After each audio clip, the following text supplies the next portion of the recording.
Thank you, ladies and gentlemen, members. Welcome to the overview and scrutiny meeting. Um, just to confirm that by your attendance, you are agreeing to let your data be used in this meeting. Thank you. Number one, approve the minutes of the overview and scrutiny of the 21st of January. All agreed? Thank you, members.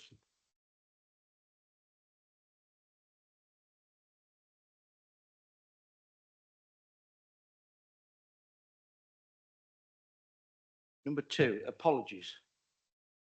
Chairman, I have apologies from councillors Williams, Bond, Dufty, Ashley, Chapman, Wilson and Fisher. Thank you. Any more apologies from the floor? Thank you, Chair. Councillor Harper Wallace has sent his apologies. Thank you, Chair. Mrs. Adams not very well. She sends apologies. Rob Duncan, he's stuck in Birmingham, and Sue Duncan's had a tough out, so she won't be here either. Thank you, members. And we have those minutes minuted, please. Thank you.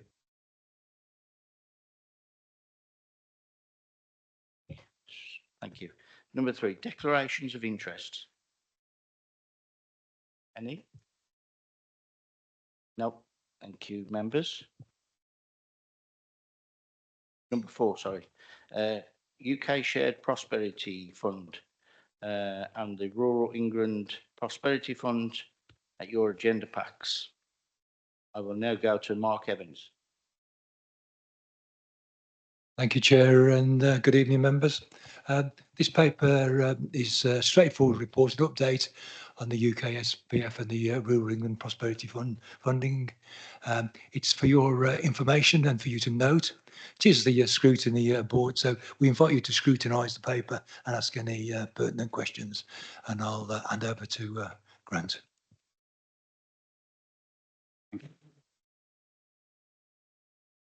Something I said.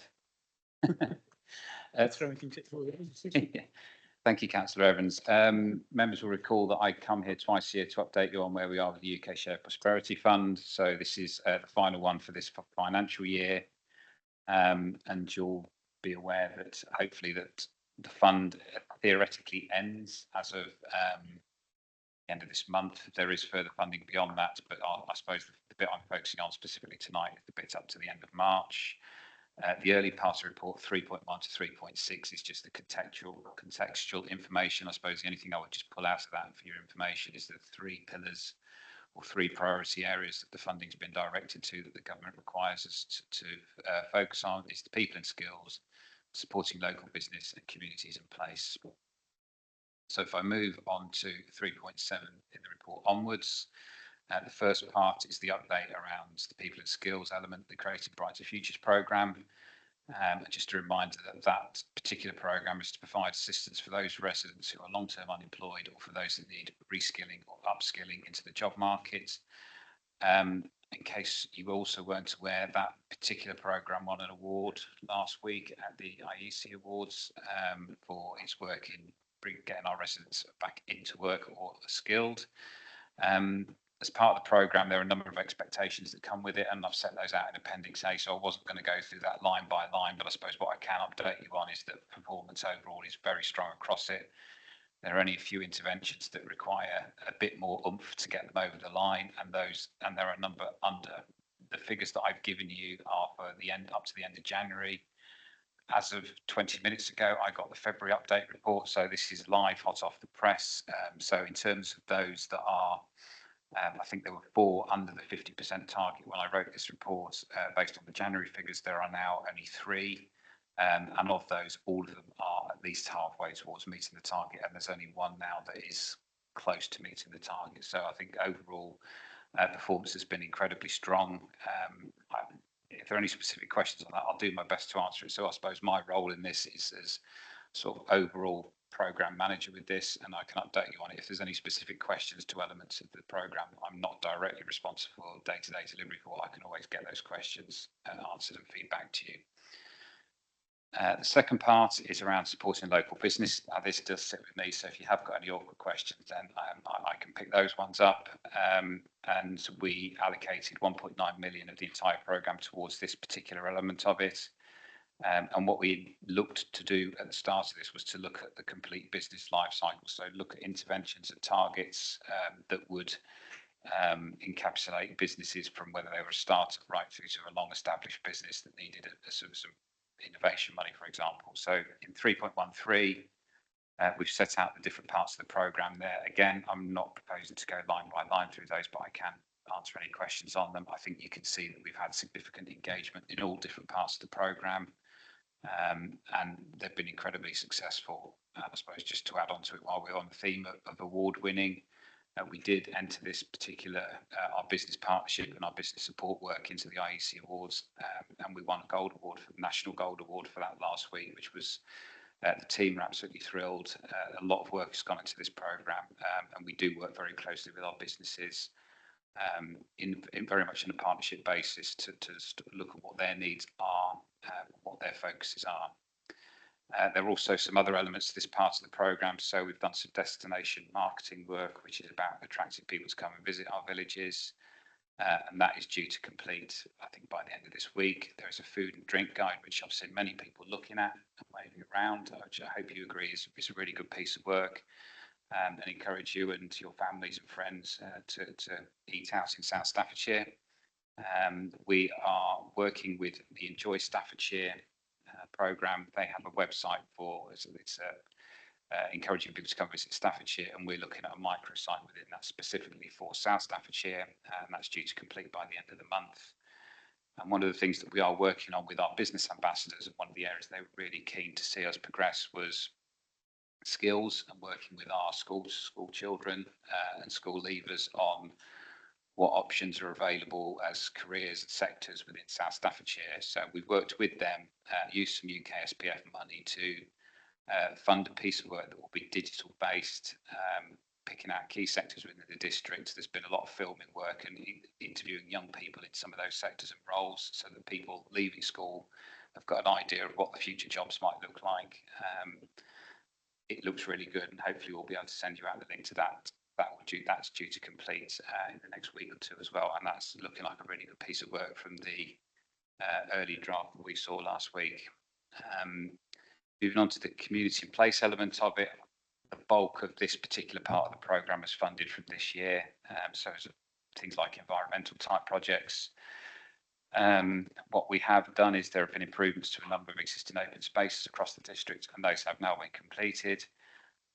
We've looked at some enhancements to active travel and green space along the South Staffordshire Railway Wharf, which is now well underway, and the Worley and Essendon Canal, which has been completed.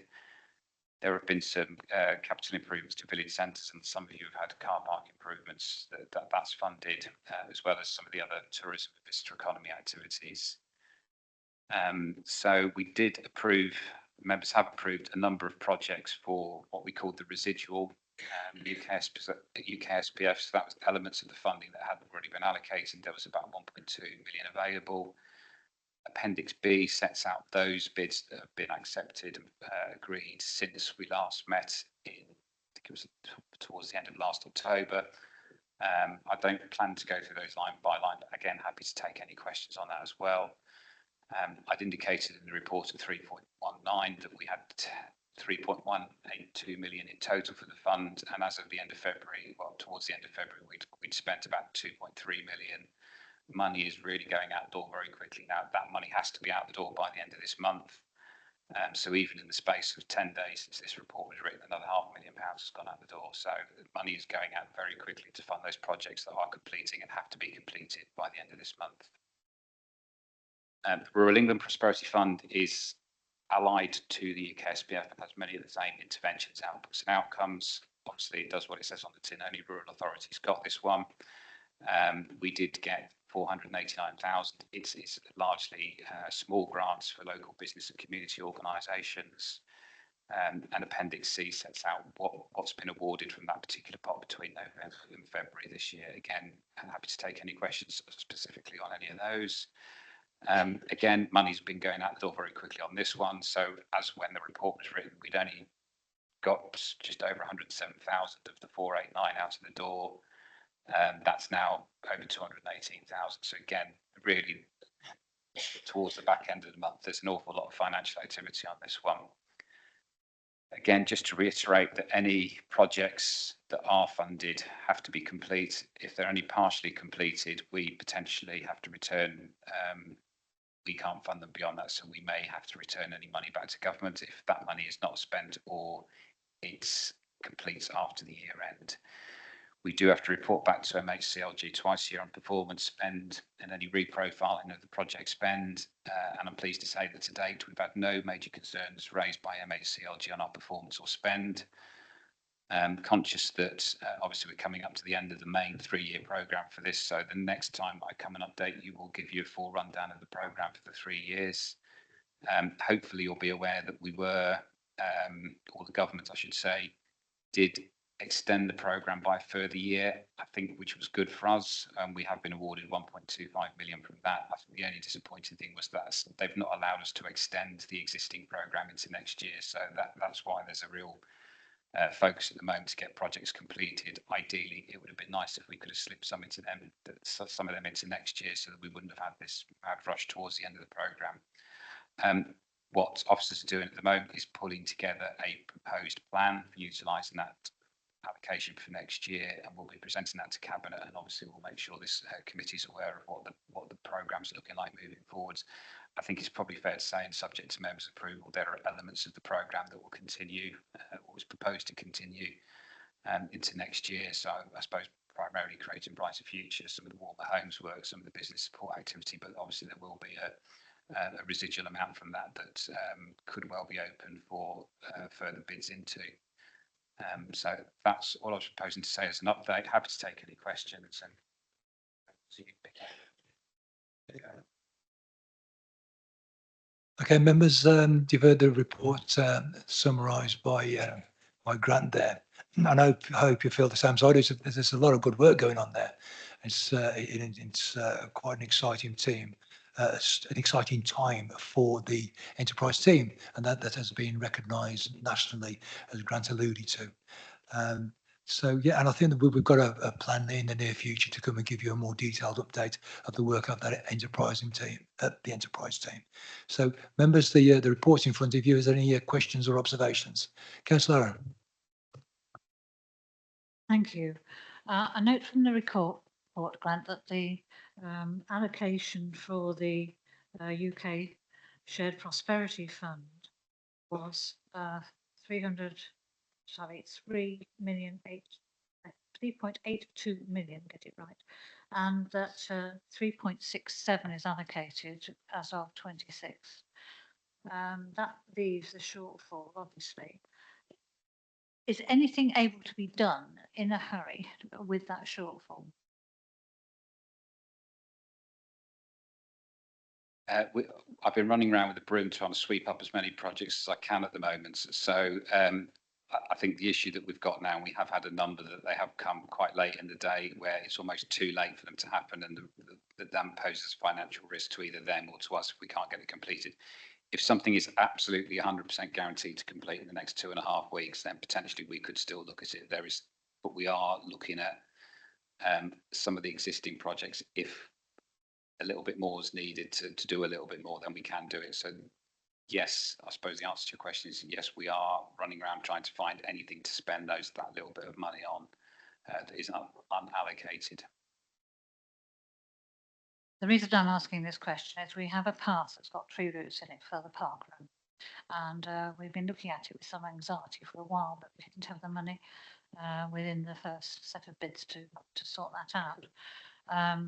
I think from our point of view, it would be very helpful if that kind of work could be done if the street scene team were available or whoever to do it. I can think of a couple of other paths as well within the woodland. You know, it would be very good if we could have a look at those. I'm not sure about timeframes, and obviously we need to talk to other people about it. Are we able to approach on that issue? Yeah, again, with the proviso that it absolutely 100% has to be done in the next 2.5 weeks. We can't slip on that. Otherwise, potentially, if it was the parish council, they could be liable if it they'd be spending money that they thought they were getting a grant for, or the council would. So if you want to go away and check on that, and then approach Gemma, I'll mention it to Gemma in the morning, the programme officer. It's something we could consider, but absolutely, that's got to be the proviso on that one, I'm afraid. Yes, please. Second question about the Rural England fund.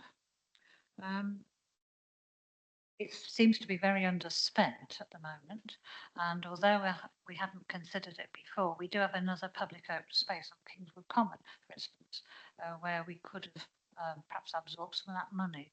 Because Purton's considered to be a semi-rural development in itself, but our wider parish is in a rural area, would we be able to apply to that fund? Because we didn't think we would. So it's postcode based. The government set out the postcodes of which it's eligible for. So if the immediacy happened to be deemed to be a rural postcode, it could be eligible. There are chunks of Purton that aren't, and there are, as you say, there are also parts of Purton, the wider parish, that are rural. So I think on the website there is postcode checker. If not, then contact Gemma and she'll be able to advise you which postcodes are eligible and which ones aren't. So if I should say at the moment, in terms of the Rural England Prosperity Fund, we've not had an indication that we are getting and definitely getting an allocation. The government have indicated that they intend to extend the programme. We've not had an indication of what we're going to get for next year, or if we are going to get anything. So given we're now 2.5 weeks from the end of the year, we'd hoped that we would have heard. We didn't actually hear until the beginning of last week that we may even get anything. So if there is any for next year, then obviously, if it's in an eligible area, there is an opportunity there. Likewise, depending on how members go with the main UK SPF pot, which is not restricted to certain parts of the district, is open to all the district, there may be opportunities there as well.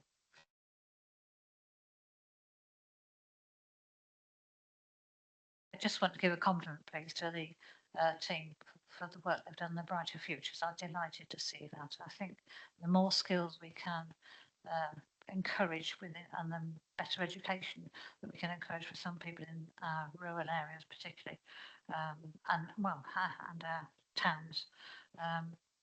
It's really, as you know, something where we are looking at schools and everything else. I'm really pleased to hear about the work with the schools as well. So well done with all of that. That's so wonderful. Okay. Thank you. Councillor Reid.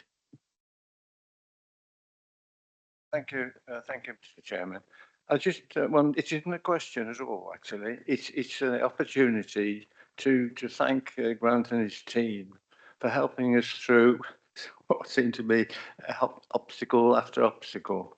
But with their guidance, and especially Gemma, we were able to get the scheme up and running, and it's all been finished, as you can see in your report. But I'd just like to record our thanks for the members of the Victory Hall Management Committee. Thank you, Councillor Reid. And I wish to also congratulate the teams on winning the awards, and wish all our best and hope it continues. Thank you. Any more questions on this topic?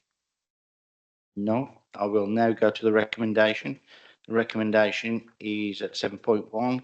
Members to note the contents of the UK Shared Prosperity Fund and the Rural England Fund, and report significant progress has been made. Everybody in agreement? Thank you, members.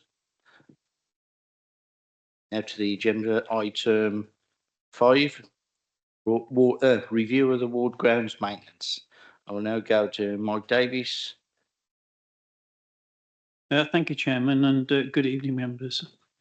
In November 2023, Cabinet supported the proposals to create an additional street scene crew, with the additional crew providing capacity for street scene to deliver environmental maintenance and improvements outside the schedule of street scene operations. It was agreed that the additional crew would initially operate as a 2-year pilot over the financial years 2024 to 2026. And tonight the team will take you through the year 1 review of the programme highlighting the many successes and how the scheme could be further enhanced across 25-26. And office will shortly be contacting you to discuss your ward priorities for the next 12 months. In my own ward, the additional crew has made a real difference, and the work undertaken has received lots of positive feedback from residents, and I know from speaking to other members that they have also valued the extra work in their wards over the last 12 months. Before we take questions from members, I'll now hand over to Mark Jenkinson, Assistant Director of Community Services, and Mark Moore, Community Services Manager, to take you through the background of the report circulated to members in advance of this evening's meeting of overview and scrutiny. Thank you, Councillor Davis. Good evening, members. Tonight, myself and Mark will take you through a presentation summary of the report, which is available in your agenda packs. Next slide, please, Mark. So as Councillor Davis picked up, a street scene crew was approved in November 2023. The premise of that was a lot of our street scene operations are scheduled operations and are quite fixed and lean and efficient, which quite often means when we do get requests for additional work, we can't accommodate it within the existing programme without that programme going off rail, which then causes us challenges as we get behind on our core work programme, which is not what we wanted to do. Again, as part of the ward walk programme, which CLT undertake with members, quite often there'd be areas of work that would come forward, and in general it was works to open spaces across South Staffordshire. To tackle that, what we wanted to do was try and create some capacity to be able to pick up some of those works which were important to members communities, which is the premise and which led us to putting the case forward for the street scene additional crew, which was approved as part of the budget setting process last financial year. Slide, please, Mark. Again, just as some context and background, members, what the additional crew comprises of is two additional members of staff. They're not tied to the core street scene operation.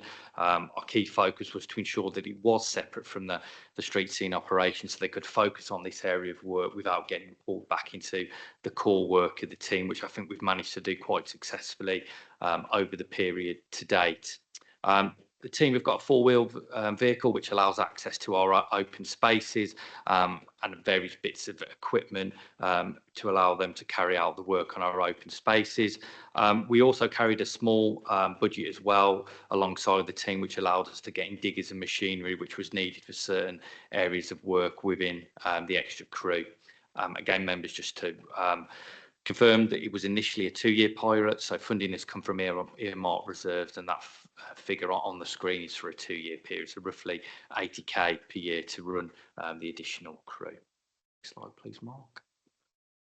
Again, probably the most difficult thing when looking at how we allocated was how we would do that fairly across South Staffordshire. We talked of doing it on the level of open space within each area, the size of the population, number of wards, etc. But in the end, we settled on 12 days per ward. We felt that was the most equitable way of divvying the time up across the patch.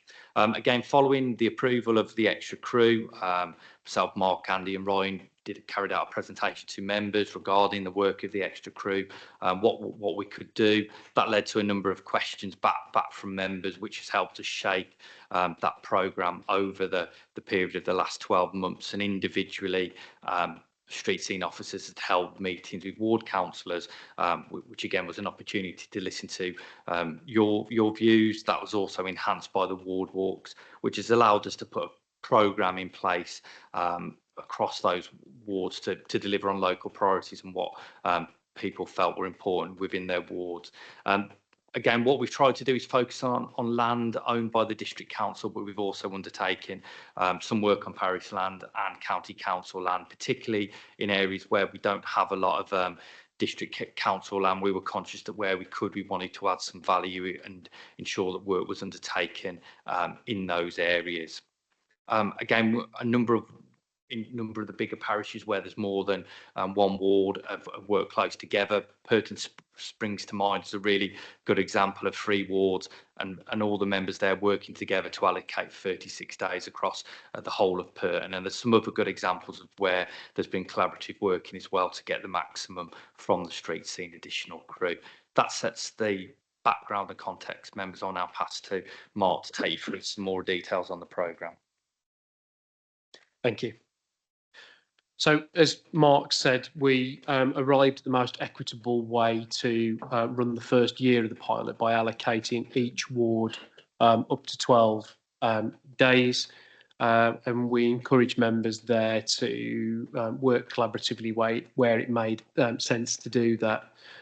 Purton being picked out as a good example, but there were others, Great Worley and Penkridge, as well as Womburn, where members pooled their allocated days so that the maximum amount of impact could be made, particularly on areas of open space that are enjoyed across the ward.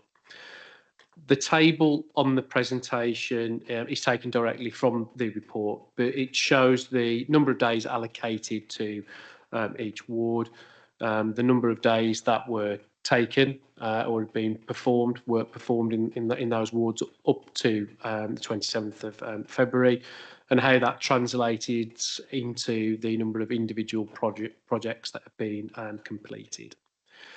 The 240 days, which is the total of the 12 days allocated across all of the wards.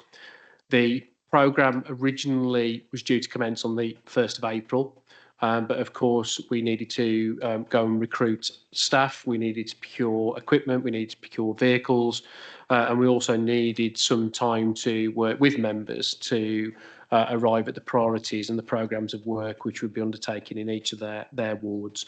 So the work actually began in earnest in May. So there was actually a total capacity within the programme of a pro rata of 225 days. It's estimated that by the end of this month, 175.5 of those days will have been completed.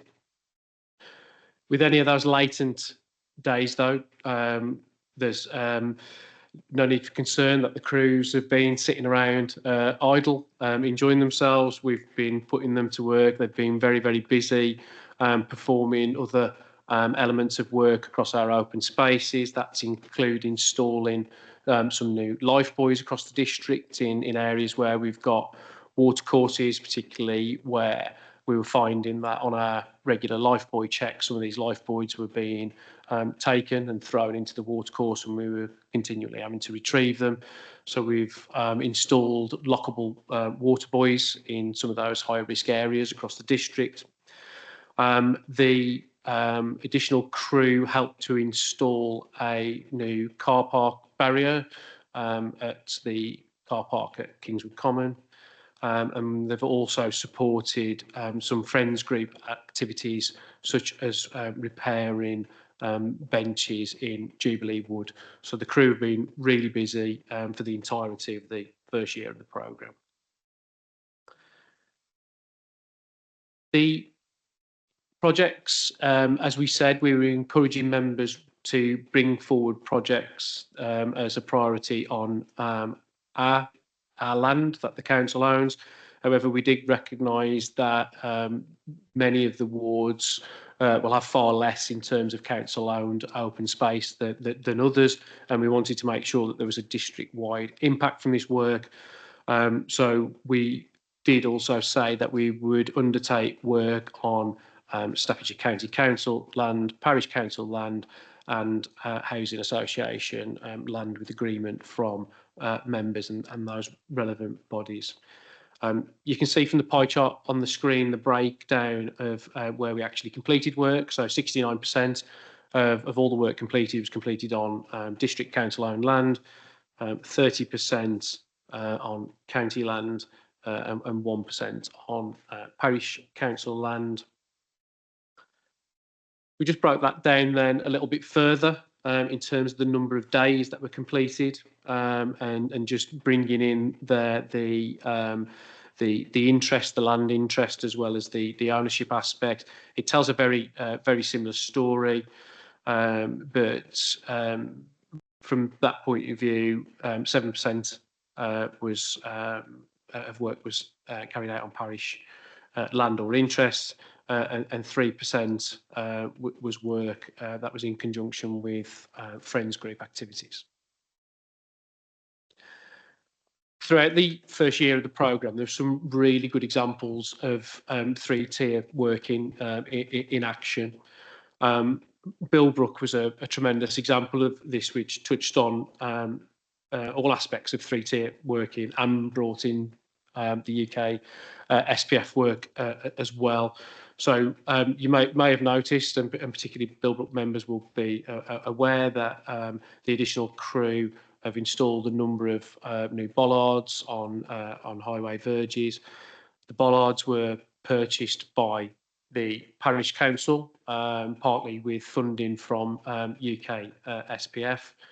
The additional crew installed them, obviously from the district council, and the county council verges are obviously county council owned. So a real good example of three-tier working. Some of the work we completed also had an impact across a number of council agendas. So in Womburn, in Councillor Davis' ward, we completed work at Windmill Bank to clear vegetation and to really open up the area on Windmill Bank. Windmill Bank had unfortunately had its issues with some antisocial behaviour, and clearing up that area, the parish council have then put some really nice picnic benches on there, and happily it's had a real impact in moving off some of the antisocial behaviour that was prevalent in that area previously. So again, a really good example of where the impact has gone a lot further from just the aesthetics of a particular open space. There's some visual examples there. They are contained within the report, but on the left-hand side, the two images relate to the bollard replacement within Billbrook. There was some brook clearance activities within Great Worley, and you can see the visual impact of that work there. And then finally, some real transformative work actually on the lake in Purton, where an incredible amount of vegetation was cleared, new kick rails installed, and people now walking along that footpath can enjoy really nice views of the lake where previously they were obscured by the vegetation that had matured over a number of years. So in terms of year two of the approach, as Mark mentioned, and in fact I think members now have all received invitations to meetings to discuss their priorities for year two. Rather than allocate the fixed 12 days per ward that we did in the first year of the programme, and I think it was important we did that in the first year, very much learning within the first year of any pilot. We want to take a more flexible approach this time and start to build a programme earlier on that fits the overall capacity of the additional crew. So one of my pleas to members will be, please bring your priorities forward at those meetings. We want to build a programme up as early in the year as we possibly can. So there's a real opportunity there to get lots and lots of work done, and the further that we can plan in advance, the more efficient we can make that team work through the rest of the year. We will continue to update members and residents on progress throughout year two. One of the things that worked really well for us in year one was highlighting some of the work through our social media channels with the before and after photographs to help highlight the impact of that work, and we're going to continue to do that throughout year two. That's the end of the presentation. Thank you. Thank you. Thank you, Chairman. Can I first thank Mark and Mark? It sounds like an echo, really, doesn't it? But you know, for those presentations, I hope you found them illuminating as to what's been going on. And I'll now pass back to the Chairman to open for questions. Thank you, Mike. Any questions from the members from the floor? Thank you, Chair. I'd just like to have my thanks recorded for the two guys who did so much hard work in Billbrook. Fiona and I met them on a number of occasions as we'd be going in and out through the village, and they've done a superb job, far exceeds our expectations. So if I can have my thanks recorded and sent on to the two workmen. Thank you. Councillor Allen. Thank you. We too in Purton would like to record our thanks, and the major complaints about people not being able to see the lake through all the undergrowth have now disappeared completely. So thank you very much for that. I'm very pleased to see the proposal that it can be more flexible next year. We have a vast amount of green space, as you all know, and we have been unable to really sort out some of the beds in the central area, which requires, I think, new planting as well. So I think from our point of view, are very much aware that we couldn't use probably a great deal of the spare time that the crew has, but obviously we need to negotiate that. So I thank you again, and I think this has been a great benefit. A lot of the complaints that we've been receiving about overgrowth have disappeared, and I think that's one of the major benefits of this altogether. Thank you, Councillor Allen. Councillor Mike Reid.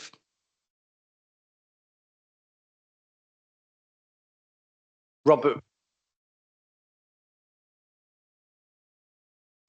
I had the. Thank you, Mr. Chairman. Yeah, I haven't changed my name yet, but I just want to say that last year the parishes that we informed about the scheme, they weren't prepared for it, and they were very slow in coming up with issues that they wanted to get sorted out. Hence, the numbers are so low, as you can see from our ward. But I think this year they'll be more likely to come up with schemes because they're more aware of it now. So as we go around our parish council meetings, we'll be asking them to put forward as soon as possible any schemes that they've got in mind. Thank you. Thank you, Councillor Reid. I will now go to Councillor Phil Davies. Thank you, Mr. Chairman. I just want to reiterate what's been said already. I mean, it's been a fantastic success for us in Purton. Even a small bollards been replaced and kick rail fence have been sort of demolished for years. They've been replaced, and the residents are really, really happy about it. So it's been met with great enthusiasm. So thank you very much, and let's hope it's as good in the future for us. Thank you. Thank you, Councillor.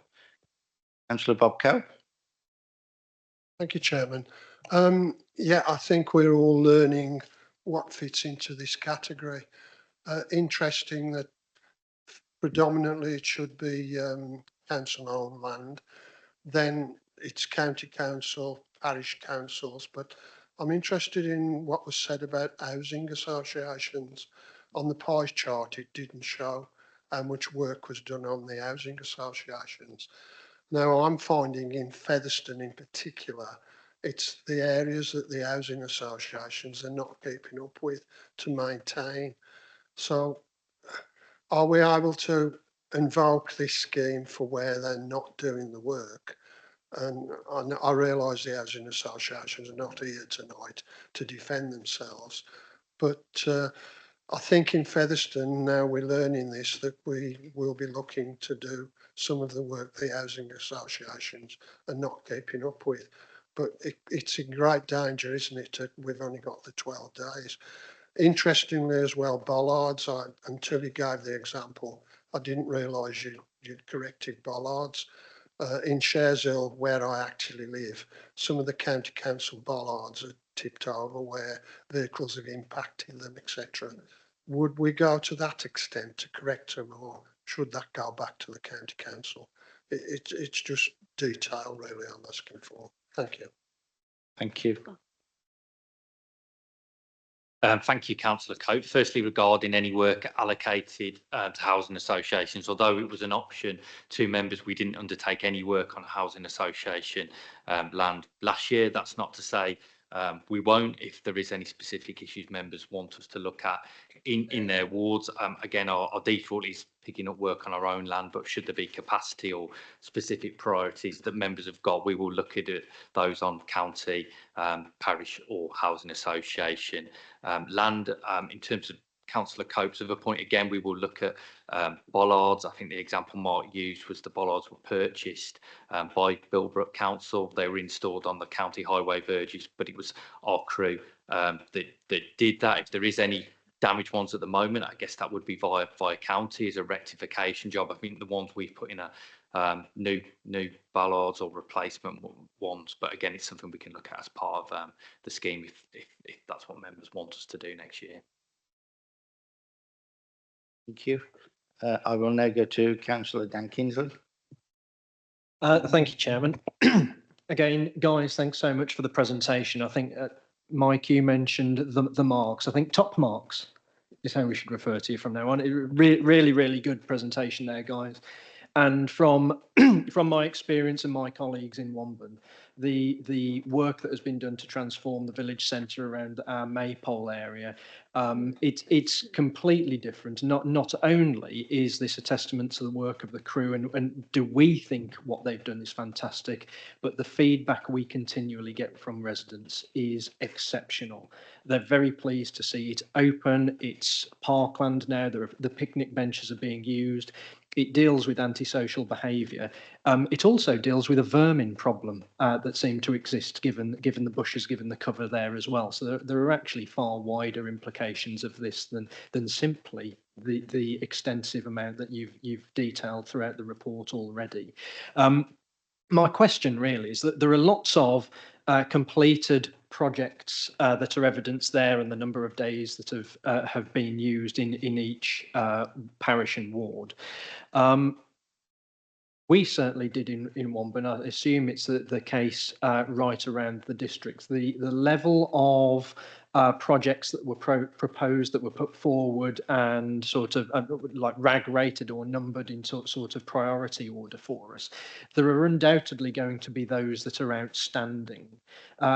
Is it your intention to roll those over, or in terms of consultation, effectively to start again and for us to determine whether we still want some of that work to go, or whether we've got new priorities? Just get your thoughts on that, please, guys. Thank you. In short, absolutely, yes. One of the reasons we want to take a more flexible approach this time is so that we can build a programme which fits the overall capacity of the crew. And that was one thing that was curtailed by the initial 12 days per allocated ward, which again, just to reiterate the please why it's really important members really get their priorities to us in those initial meetings so that we can do that. Where there is work that hasn't been completed, that is still a priority for members. That's absolutely not a problem in terms of having that rolled forward into year two of the project. And equally, any new priorities that have come along in the interim period of time that you want to be reflected within year two, and there'll be the opportunity in those meetings for those discussions where you can tell officers what are the real priorities in your wards, and we will rag rate those accordingly for you. Thank you. I will now go to Councillor Harrison. Thank you, Chairman. First of all, I'll say great initiative. Seems to work really well. Very happy with it. Delighted, in fact. Clearly, looking at the number of projects we got done in our ward and the amount of days we used, we grossly underestimated how efficient and hardworking the operatives were. So that's a mistake we won't make in future years. The actual question that I've got really is about our ward. Doesn't really have very much in the way. We've only really got one area that's owned by SSDC. We don't really have any county-owned land except for the verges, and we have precious little parish-owned land either in both of our parishes. And I did wonder whether, given that, there might be scope for considering doing projects on other publicly, well, not publicly owned, but other publicly accessible land that's owned by charities, etc. And on that point, I might add that there's one in particular that I am involved in, the Edward Marsh Centre, but it's just a general principle. It would seem a logical thing to do if you've got particular wards that don't really have much in the way of of county open space owned or district open space. Thank you, Councillor Harrison. Again, it's something we'd be happy to work with you on. I think we're quite conscious. A lot of the work this year is focused around the village centres, and I think it was Mark's point. The crew will never sit around idle. We've also got a number of large or open spaces such as Bagridge Country Park, Broccoli's Walk, Jubilee Wood, Barnfield Sandbeds, and we could spend lots of days in those areas. Again, we understand why we've been drawn to the village centres, but I think it's been mindful, members, that we've got a lot of other open spaces as well. So we if we haven't done it this year, it's an area of focus we can look at next year. But again, any other public owned areas, Councillor Harrison, we're more than happy to have a conversation, particularly if we've got spare days in those areas. Councillor Brindle. Thank you, Chairman. Just a question about the gangs, the streets and gangs. Are they qualified covenant for weed killing? Can they carry out any additional services? We didn't have any weed killing this year because they just cut it and took it with them. But I have been asked about weed killing in different areas and additional weed killing. Thank you, Councillor Brindle. We've got a number of operatives trained in weed killing. They're not the operatives currently on the street scene additional crew, so there might be a trade-off if we did do any weed spraying, that we'd need to move some staff around to accommodate it. But again, if you've got particular issues in your ward, if you let us know as part of the meetings, we'll look to see if we can accommodate it next year. Councillor Steele. Yeah, thank you, Chairman. Yeah, we're struggling in Essington for district council owned land. We are blighted with housing association land, which is basically appalling. And a lot of the grass verges, which are owned by the county, are churned up by people parking for the school. So I'm a bit concerned to hear that the next 12 months will be flexible, because I suspect our ratepayers are going to be potentially shortchanged unless the street scene crew can spend time on verges, which are owned by the county, obviously, and the housing association land, which is, they don't even cut the grass these days. Thank you. Thank you, Councillor Steele. Again, if there's specific areas in Essington you want to look at and it's publicly owned land, we're more than happy to look at it with yourself and Councillor Fisher. Councillor Adams. Thank you, Chair. Just to balance the discussion a little bit, Councillor Adams, Helen Adams, chased the Housing Association for probably a stretch of shrubbery, which was probably 100 yards in length, and it was probably a good 12 feet high. They came out and they've actually really cleared. They've done an absolutely first-class job, but that's one of the things that they have done. I know there's lots of other things perhaps we would like them to do, but Acton Trussell Parish Council also put on record the team came out and they cleared a grassed area where they're going to put a bench. It was all cut over, and they said, "Thank you very much, a job well done." So to the team, will you let them know that, please? Thank you. Any further questions? No. Thank you, members. I will then go to 6.1, and the recommendation is that the contents of the report be noted and members support the approach for year two of the street scene additional crew. All in favour? Thank you. Agenda item 6, I will bring Lorraine in on this first and go from there. Thank you, Chairman. Just while we're having a changeover of personnel, the next item, as members will be aware, the appendix to the report was put into private papers because of the nature of the information in that around the individual properties. If members do want to discuss or are intending to mention those properties, we will need to go into private session. Obviously, the idea of bringing the report to overview and scrutiny is to discuss the policy and the principles around it rather than the individual cases. They are just there as examples. But if any member does wish to speak about any of the individual cases, if you could indicate, then we would need to go into private session. But as I say, if you're happy to talk about policy, we don't need to.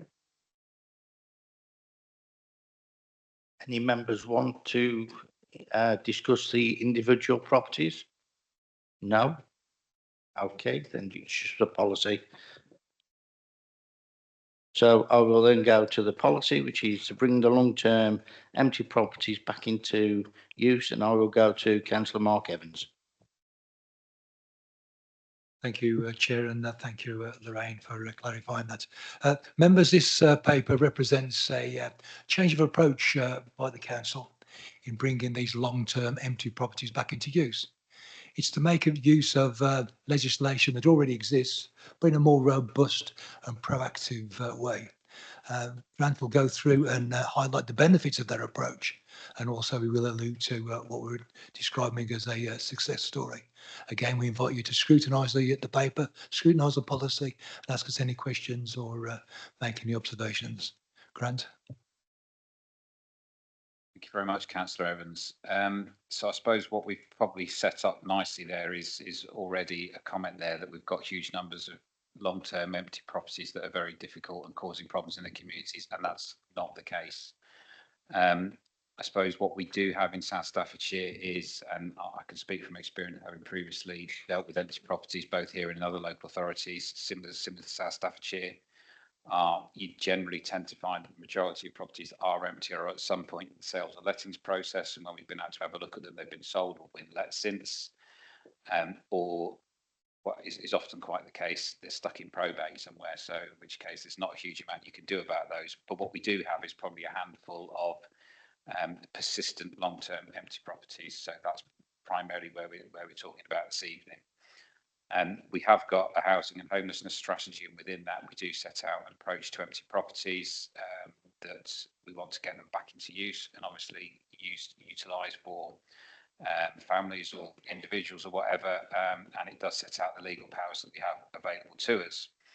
I would add that generally in the past we haven't used some of those legal powers necessarily, but I suppose just to highlight a recent example where, and probably the first example that I can recall that we have, was a property in Great Worley. It was a very, very long-standing empty property that I won't go into the specifics as to why it was empty, but it took us a number of years using legal powers to get it, well, effectively to enforce an order for sale.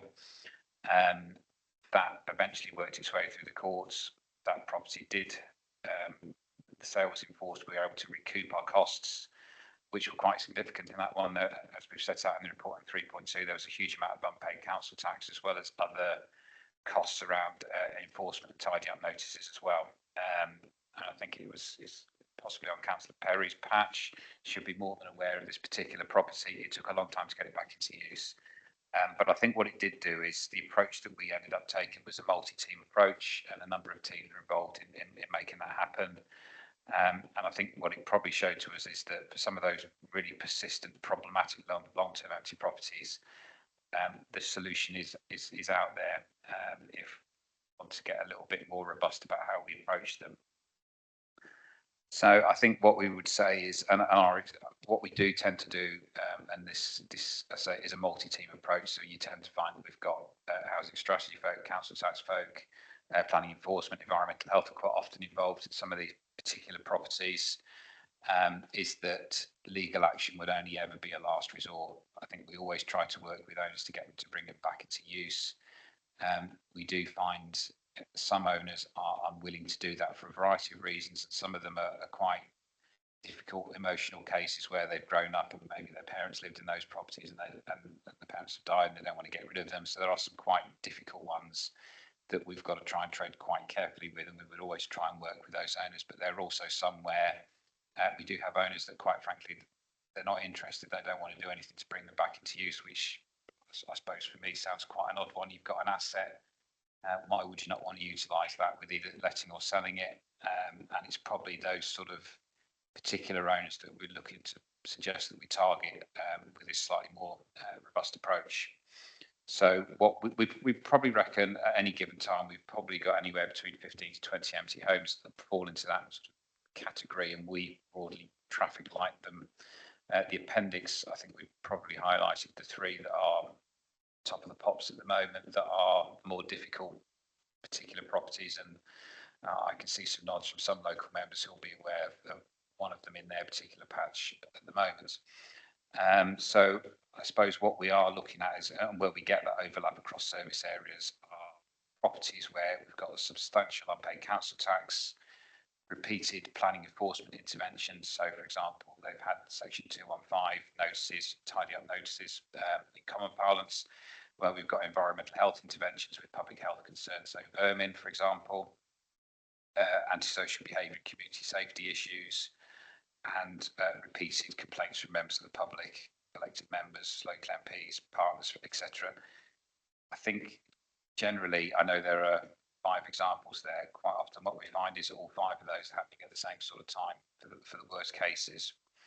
So I think clearly long-term empty properties are a blight on local communities and can cause problems locally, and taking stronger action would have a much more positive impact on those areas affected by these particular types of empty properties.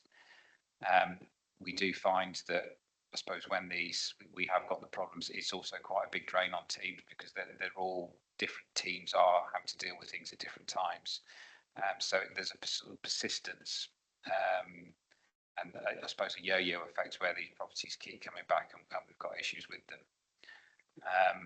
So what we're looking to suggest is that we take a much more proactive approach to using legal powers, and there are a range of legal powers. I suppose the most extreme are compulsory purchase orders. I think in my almost 20 years here, we've never used a compulsory purchase order. I can say from previous experience, they are incredibly difficult and very long running to get them to happen.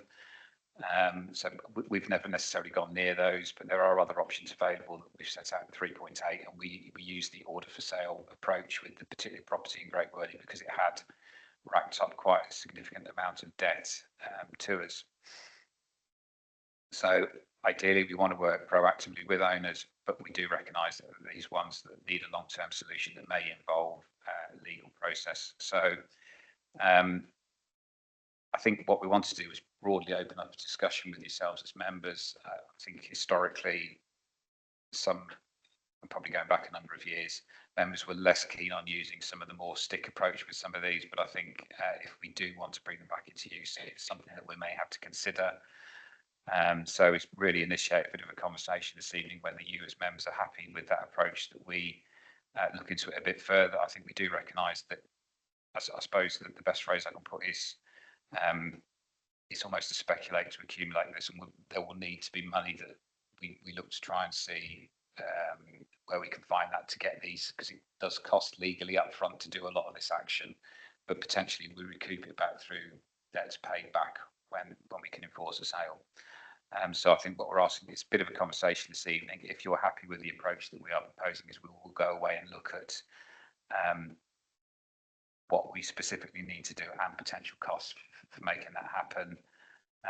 But I hope that if we do utilise some of these extra powers, that obviously the more we have to use them, the easier it gets. And I think at the moment, certainly with the case in Great Worthy, it was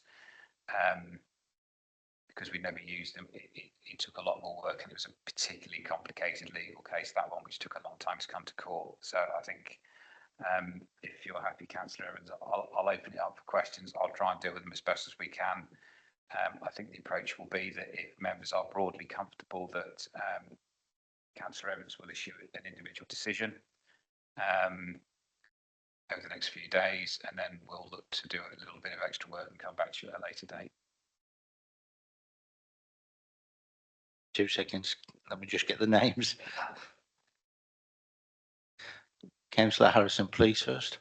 Thank you very much. I mean, I really, really welcome this initiative and change of tack. I mean, the last figures that are available show there's 261,000 long-term empty properties in the UK, which is absolutely scandalous given the problems that we in this district face, for example, with trying to build enough new houses. And we've got 250,000 houses that already exist that aren't being used. So I think it's a reprehensible position, and taking a more robust stance is very, very welcome.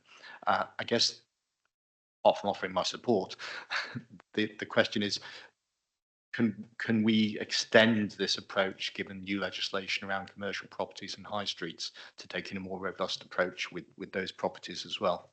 Thank you.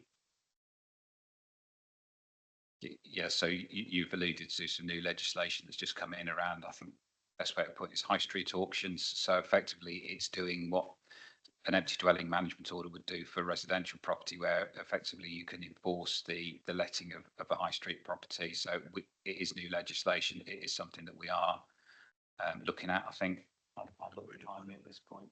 Yeah, it's something we're looking to bring forward. So we are aware of it. So wider commercial properties outside the high street are slightly more difficult, but I think we would look to try and encourage, as I suppose we have done for a long time. But yeah, it's a good point.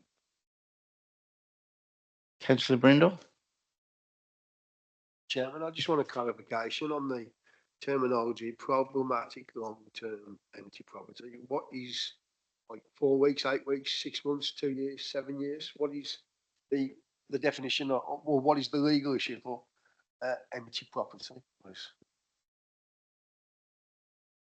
I think we would normally look at it as being more than 6 months. I think it's probably anything within 6 months, you could probably argue maybe at some point in the sales or the lettings process. For us, we probably wouldn't get involved unless it was over 6 months. Some of the ones that have been highlighted here have been empty for a number of years. But I suppose for the definition that we would work to, a long-term empty property is 6 months plus. Councillor Allen?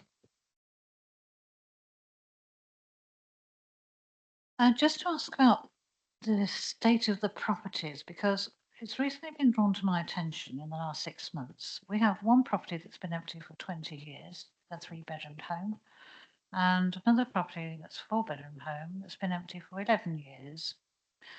The reason I didn't know they were empty until somebody approached me was because the next door neighbours were looking after the front gardens of these properties, and it was not obvious from the roadside until I was pushing something through the door, and I became quite alarmed about one property and sent the PCSOs to investigate to find out it had been empty for 20 years. So it's quite astonishing in a new build village that we have this already. And these are the only 2 that I know. There will be more, I'm sure. If the property isn't obviously causing a nuisance to neighbours, and I have to say the one property is causing a nuisance to his neighbour who wants to sell his home, but he's been upkeeping the back garden as well, climbing over by ladder to stop the weeds growing into his own garden. He's been upkeeping the front and the back garden of his property, which again, gave us no clue really. But he wants to sell his own property now, and he's disturbed about what's going to happen when the neighbours find out this property has been empty for a very long time.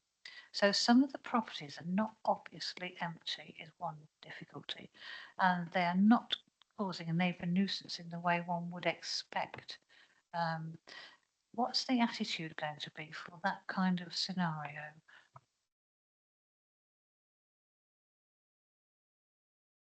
I think first up, we need to be aware of it, and whether we are with those particular ones, I don't know off the top of my head, but I think what generally tends to be the trigger is lack of council tax being paid would be the first trigger to prompt that. I think from our point of view, if we do see very untidy properties, then quite often it's a planning enforcement issue and a tidy up notice can be served. But it's got to be causing a nuisance. So that's where the point that you make is that if it's not, that's not to say that we couldn't investigate it. So I think it's probably going to come down to prioritisation with these. And if we've got about 20, I think what we've highlighted there in the appendix is probably the 3 worst at the moment. And I think given the resources that we've got and the capacity, that we'll probably have to target the worst case ones, but there's no reason why, I suppose, if you've got a, I'm trying to think of a nice way of putting this, if you've got a league table, if the top 3 get promoted and dealt with, then effectively everything else will start to shuffle up. So over time, they are things that we could start to pick up. So I'm trying to look at the back of the room, see if my colleague is aware of these particular ones, but I can't see it. We are aware of those ones. Yeah, I've got a nod. So I guess they're somewhere on the hit list to be picked up at some point in the future. But I suppose this is probably where we look to you as local members. you know your patch better than anybody. So if you've got information to pass on, please let us know. You're the eyes and ears on the ground, so you can really give us up to date information. So if the stuff that you're aware of, let us know, and we can build that into the conversations that we're having internally across the teams to how we move these forwards. It doesn't necessarily need one.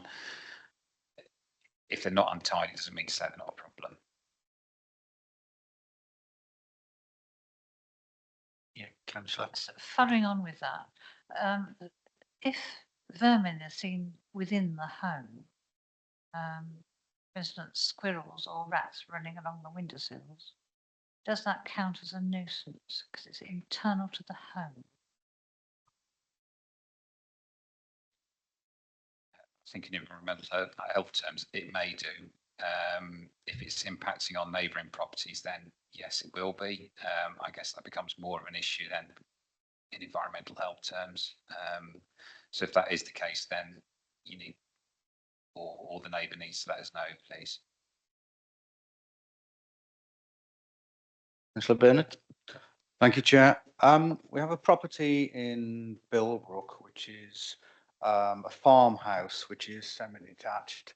One half is very well kept. The other half is completely run down. There are a number of old vehicles in the driveway and at the back of the house. It's ramshackle, falling to pieces. The owner seems to live on a canal boat 6 months of the year and then appears back. I don't know whether there are any other issues. The next door neighbour has spoken to me on a number of occasions about just exactly what was said earlier about rats on their windowsill. It's gone to environmental. Will environmental, as a matter of course, inform you of their findings on this case? Thank you. So I suppose what I'm here to do is to front up an approach that will be an council approach to dealing with empty properties. And there is an internal working group that does have environmental health colleagues on. So hopefully if we are made aware of those sort of issues, they would be bringing it to that officer group for further discussion. And that's what's happened with all of these, is that there's input from all sorts of different teams, but I suppose just to make sure that we're absolutely certain that we have got it, if you can give us the details of where it is, then we can add it into the equation and start to look at that one as well. Thank you.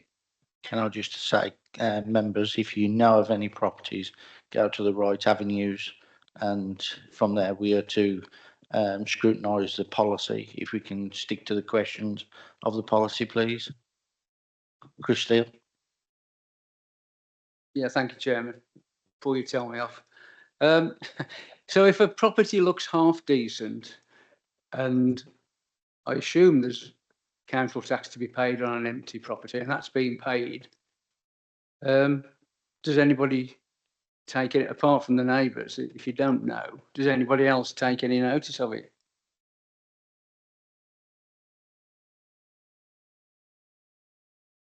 I mean, it's sort of a general hypothetical question there, Chris. The purpose of the policy is problematical long-term empty properties. If no one's bringing it to our attention, then it doesn't really fit the category of problematical, I would suggest. Same as one that's Councillor Adam referred to, 20 years and nobody knew that it was empty. I suggest that's not a problematical property. Yeah, that's the way I would answer that. Thank you, members. Councillor Robert Reid. Thank you, Mr. Chairman. Yeah, I mean, I support the sort of robust actions that we need to take. It's not an easy subject. I mean, we have difficulties with probate, probably the biggest problem, and you can't penalise anybody on that sort of problem. The fact that some years ago we did increase the council charge on them, didn't we? But it didn't work, and they don't pay anyway. Which brings me on to my next sort of question: is with this outstanding debt, can we put a charge on the property so that if it does get sold, we can get our money back? And the other thing is that about debt recovery.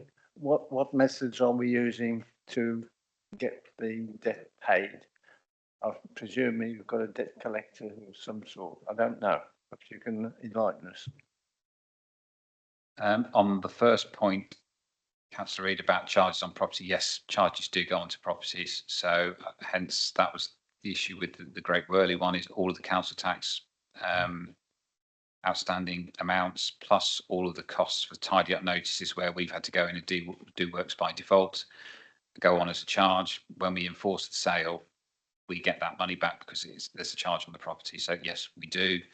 I'm probably straying into areas where I'm not massively expert around council tax, but I do understand that we do use bailiffs and debt collectors if we need to, in terms of recovering any invoices or amounts owed to us. Thank you.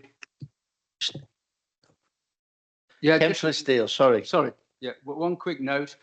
Item 6 actually doesn't say problematic. It says bringing long-term empty properties back into use. Yeah. And we seem to be talking about problematic ones.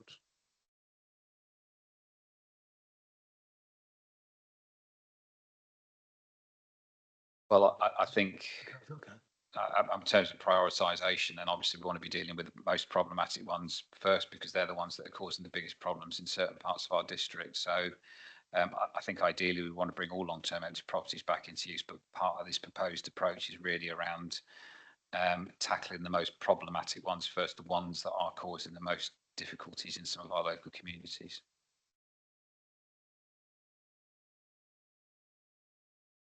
Thank you. Any further questions on this? No, I will now go to the recommendation at 8.1 that the members agree the overall revised approach in principle and dealing with the most problematic long-term empty properties. All agreed? Thank you. Agenda item 7. Thank you. Customer Experience Improvement Programme. Councillor Kath Perry to. Thank you very much. Just while we're changing over officers on the top table, just to say that it's already been mentioned about awards. We did receive 3 awards last week, but we will tell you all about them on our next full council meeting. And this is another department that actually won an award last week. One's already been mentioned. I'll just mention that, but I won't say what it was for. And there's also another department that won an award. But you'll learn all about them on the 25th of March, if that's okay. Thank you. We're waiting for this then to come up. I've lost my, that's it. This is Customer Experience Programme, and Andy Orr and his team have been working really extremely hard, as they always do, on this digital transformation. I'm not going to tell you anything about it because Andy's got all the answers on this one, I'm hoping. It's digital by choice, customer journey. So I'll hand over, if I can now, to Andy to take you through the journey of the programme. Thank you, Andy. Very embarrassing, isn't it, when you talk about digital and the digital doesn't work. So bear with me. Hopefully a presentation will appear in a few seconds, but first of all, to fill in terms of the programme, this is the Customer Experience Improvement Programme. It's a programme that's been running for almost 2 years. The purpose of sharing with members tonight is the programme is coming towards an end in terms of we've completed what we set out to achieve. What I would like to do, members, is just to share that journey with you in the first instance, but also some of the outcomes of that journey as well. And while I've been filling in, it looks like hopefully I can put up on the screen the presentation, or maybe not.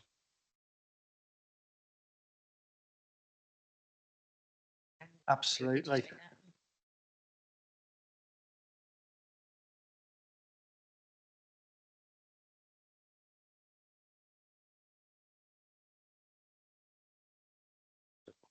Thank you. There we go.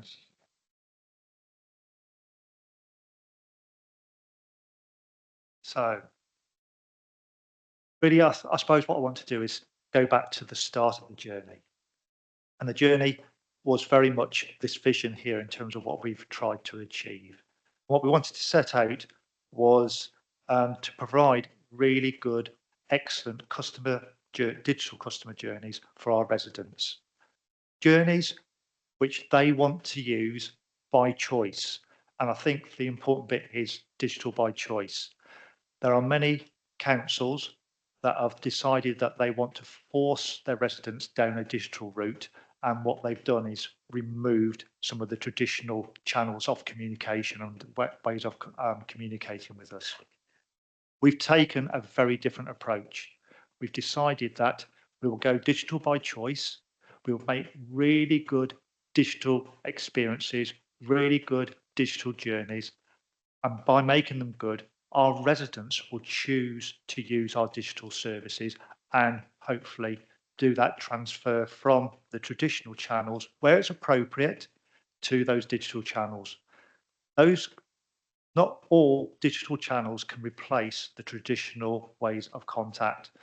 Sometimes there are complex issues that need to be dealt with, and those perhaps are not best suited for a digital approach.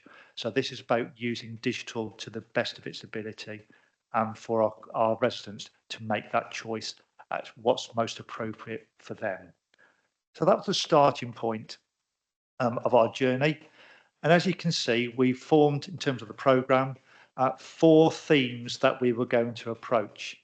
Those themes are producing a new website for the council, looking at the online forms, but those online forms hopefully can appreciate, members, that they're underpinned by processes that our staff undertake as a result of that. So you can complete a form, but once you've completed a form, somebody's got to do something with the information and deliver the service. So that's where the processes come in.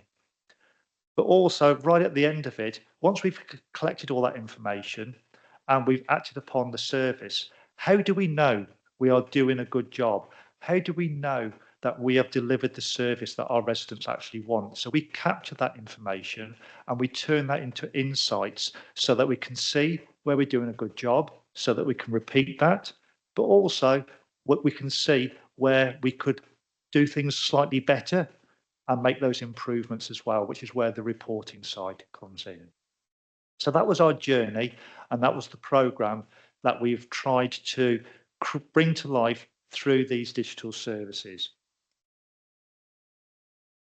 As I've already mentioned, it's been a 2-year programme, and we set out that in the first instance, we knew the website, our front door, needed replacing. So that's where our focus started, and we delivered a new website for our residents, for the council, almost 2 years ago now. It was in March 2023.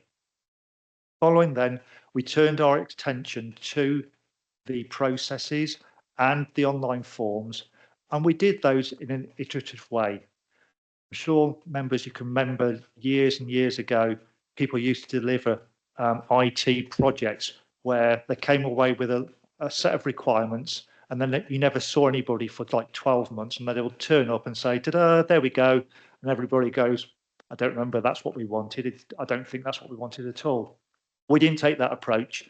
We did it on a bit by bit basis, making sure that we released value as we went through and tested some of those assumptions and our approaches to see if we can continue to improve things as we went along. So it was no mistake that we did this in an iterative way, and that's what we did through 2023 and 2024 to do that. It says up there that we were going to do 4 releases. We actually did 8 in the end because we realised that we could chunk it up a little bit further and get more value by taking that particular approach. As you can see, this involved our internal teams, some really whizzy technical people, to be quite honest with you, but also our service teams, because we engage with them to find out what we should be doing. They know their services best, they know their residents best. So we engaged with our service teams to complement and work with us to deliver this. We also engaged some really great consultants, which I will refer back to in a few minutes as we go through this. But again, they were really helpful in terms of the way that they engaged with us to help us to create that virtual team to allow us to deliver the outcomes. So that's where we started. That was our vision, and that's what we intended to deliver. So what I'd like to do now is just bring to life almost go forward another 2 years from that starting point to see, okay, then what have we actually delivered at the end of the day? Have we fulfilled that particular ambition that we wanted to achieve? Now, first of all, we look at the website, and hopefully, members, you can see there, and hopefully you've had a chance to look at the website. Hopefully, again, you would agree that the website has improved significantly from where it was previously. The look and feel, the navigation, the way that you can move around the website, the content on the website, really interesting that we took, again, a very brave approach. We decided to actually rip up and throw away all of our content. We had over 5,000 pages on our website, but when we did the analysis, we found that around about 220 of those pages were the frequently accessed pages by our residents. So we knew that there's a lot of outdated content there. We also wanted to make sure that the content that we were producing was fit for purpose. And the way that we did that, we did some research and understood that the average reading age across the UK is unfortunately 9 years old. So we wanted to test out that theory in terms of our content. So we produced some early content, and guess what? We got a few 9-year-olds in to actually test that out for us. And, you know, they were brutal, to be quite honest with you, very, very brutal. It was boring, it was too long, too many long words, but it was just the great feedback that we needed, because we could then share that with our teams and help them to understand that they, you know, what they had written was brilliant, but we needed to make it appropriate for that, you know, those 9-year-olds or the reading age of 9-year-olds. So that helped us to improve the content on our website. So we had a great look and feel, great way of finding information, but also helped us to produce great content. Also, in addition, we wanted to make the website modern. And what do I mean by that? If you go onto lots of sites, it feels quite interactive. It responds back to you. We recognise that people will be accessing the website using a smartphone. So we designed it around the mobile responsive, making it fast and quick. But we also introduced functionality that people could use to almost like ask questions and get things back. So again, just to give it that feeling that it is a very interactive type tool. You can see there lots of the functionality that we've added to the website, things like where we live, the bin calendar that helps residents to know which bin to put out when it's time for the waste bin to be emptied. So lots and lots of improvements, and I believe, you know, from the feedback that we've been getting, the website and the improvements to the website have been well received. If we now look at the online forms and the processes that sort of sit around them, we started from scratch with these, to be quite honest with you. We did some of the most highly used forms first, and I'm talking about garden waste, one of our key services, and bulky waste. And those two forms, as you can see, actually account for a significant number of interactions from our residents. So those were some of our first forms that we released. Again, we wanted to take an iterative approach to that, so that when you look at one of our forms, hopefully they have a common look and feel around them. So if you can get used to using one, it's a similar sort of approach to using the other forms, because we've built them using reusable components. We now have over 40 online forms for our residents to use, split across many of our services, providing many types of services and requests to our residents. You can see not just a pop-up there from Grant saying he's now offline, but also that, you know, are these forms being used? Ultimately, have they been of any benefit to our residents? And hopefully there you can see the numbers of interactions. Those are already a few months out of date, so you could probably add, you know, a few more thousand interactions to those figures that you can see there. But hopefully you can get a feel that it goes across the board, that they are being used effectively, and, you know, our residents are, you know, are liking them. Because to be honest with you, if they didn't like them, they wouldn't be using them. They would go back to using the more traditional methods of contacting us. As well as the forms, I've touched on processes, but we have a sign up to the online portal where our residents can access the forms. And we've seen again over time that that portal has grown in number. Possibly when we went live with the website, we had round about 2,000 people signed up to the My Login. It's now over 6,000. So again, people are using the facilities that we're making available to people. We've also redesigned the freedom of information process and our complaints, compliments and comments process. Again, not only just a front end form to those, but there's back end processes that are digitized as well to make it easier for our teams to be able to respond to those types of queries.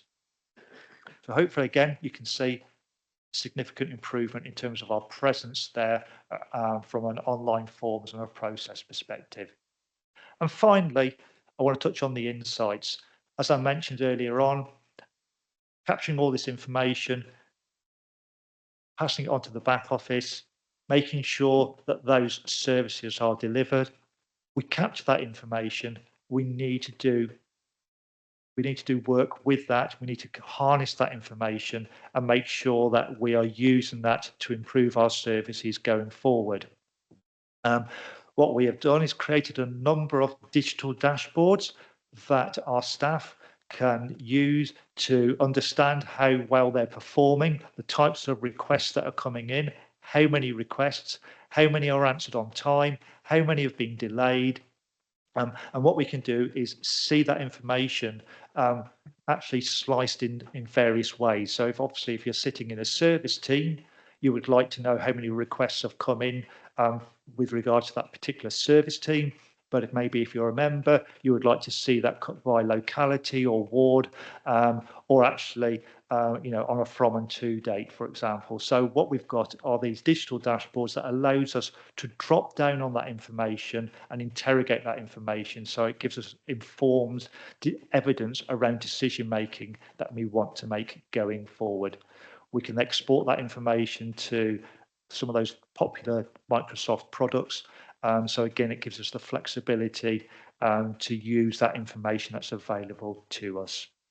And that was, as I said, people almost forget about the journey and the information that you collect and forget about the insights that you can gain from these digital journeys and these digital experiences. But as I say, it was at the forefront of our design right from the outset that we wanted to achieve that. So in terms, have we delivered the programme that we set out to achieve? Yes, we have. We've absolutely delivered everything that we set out to, plus some added value things.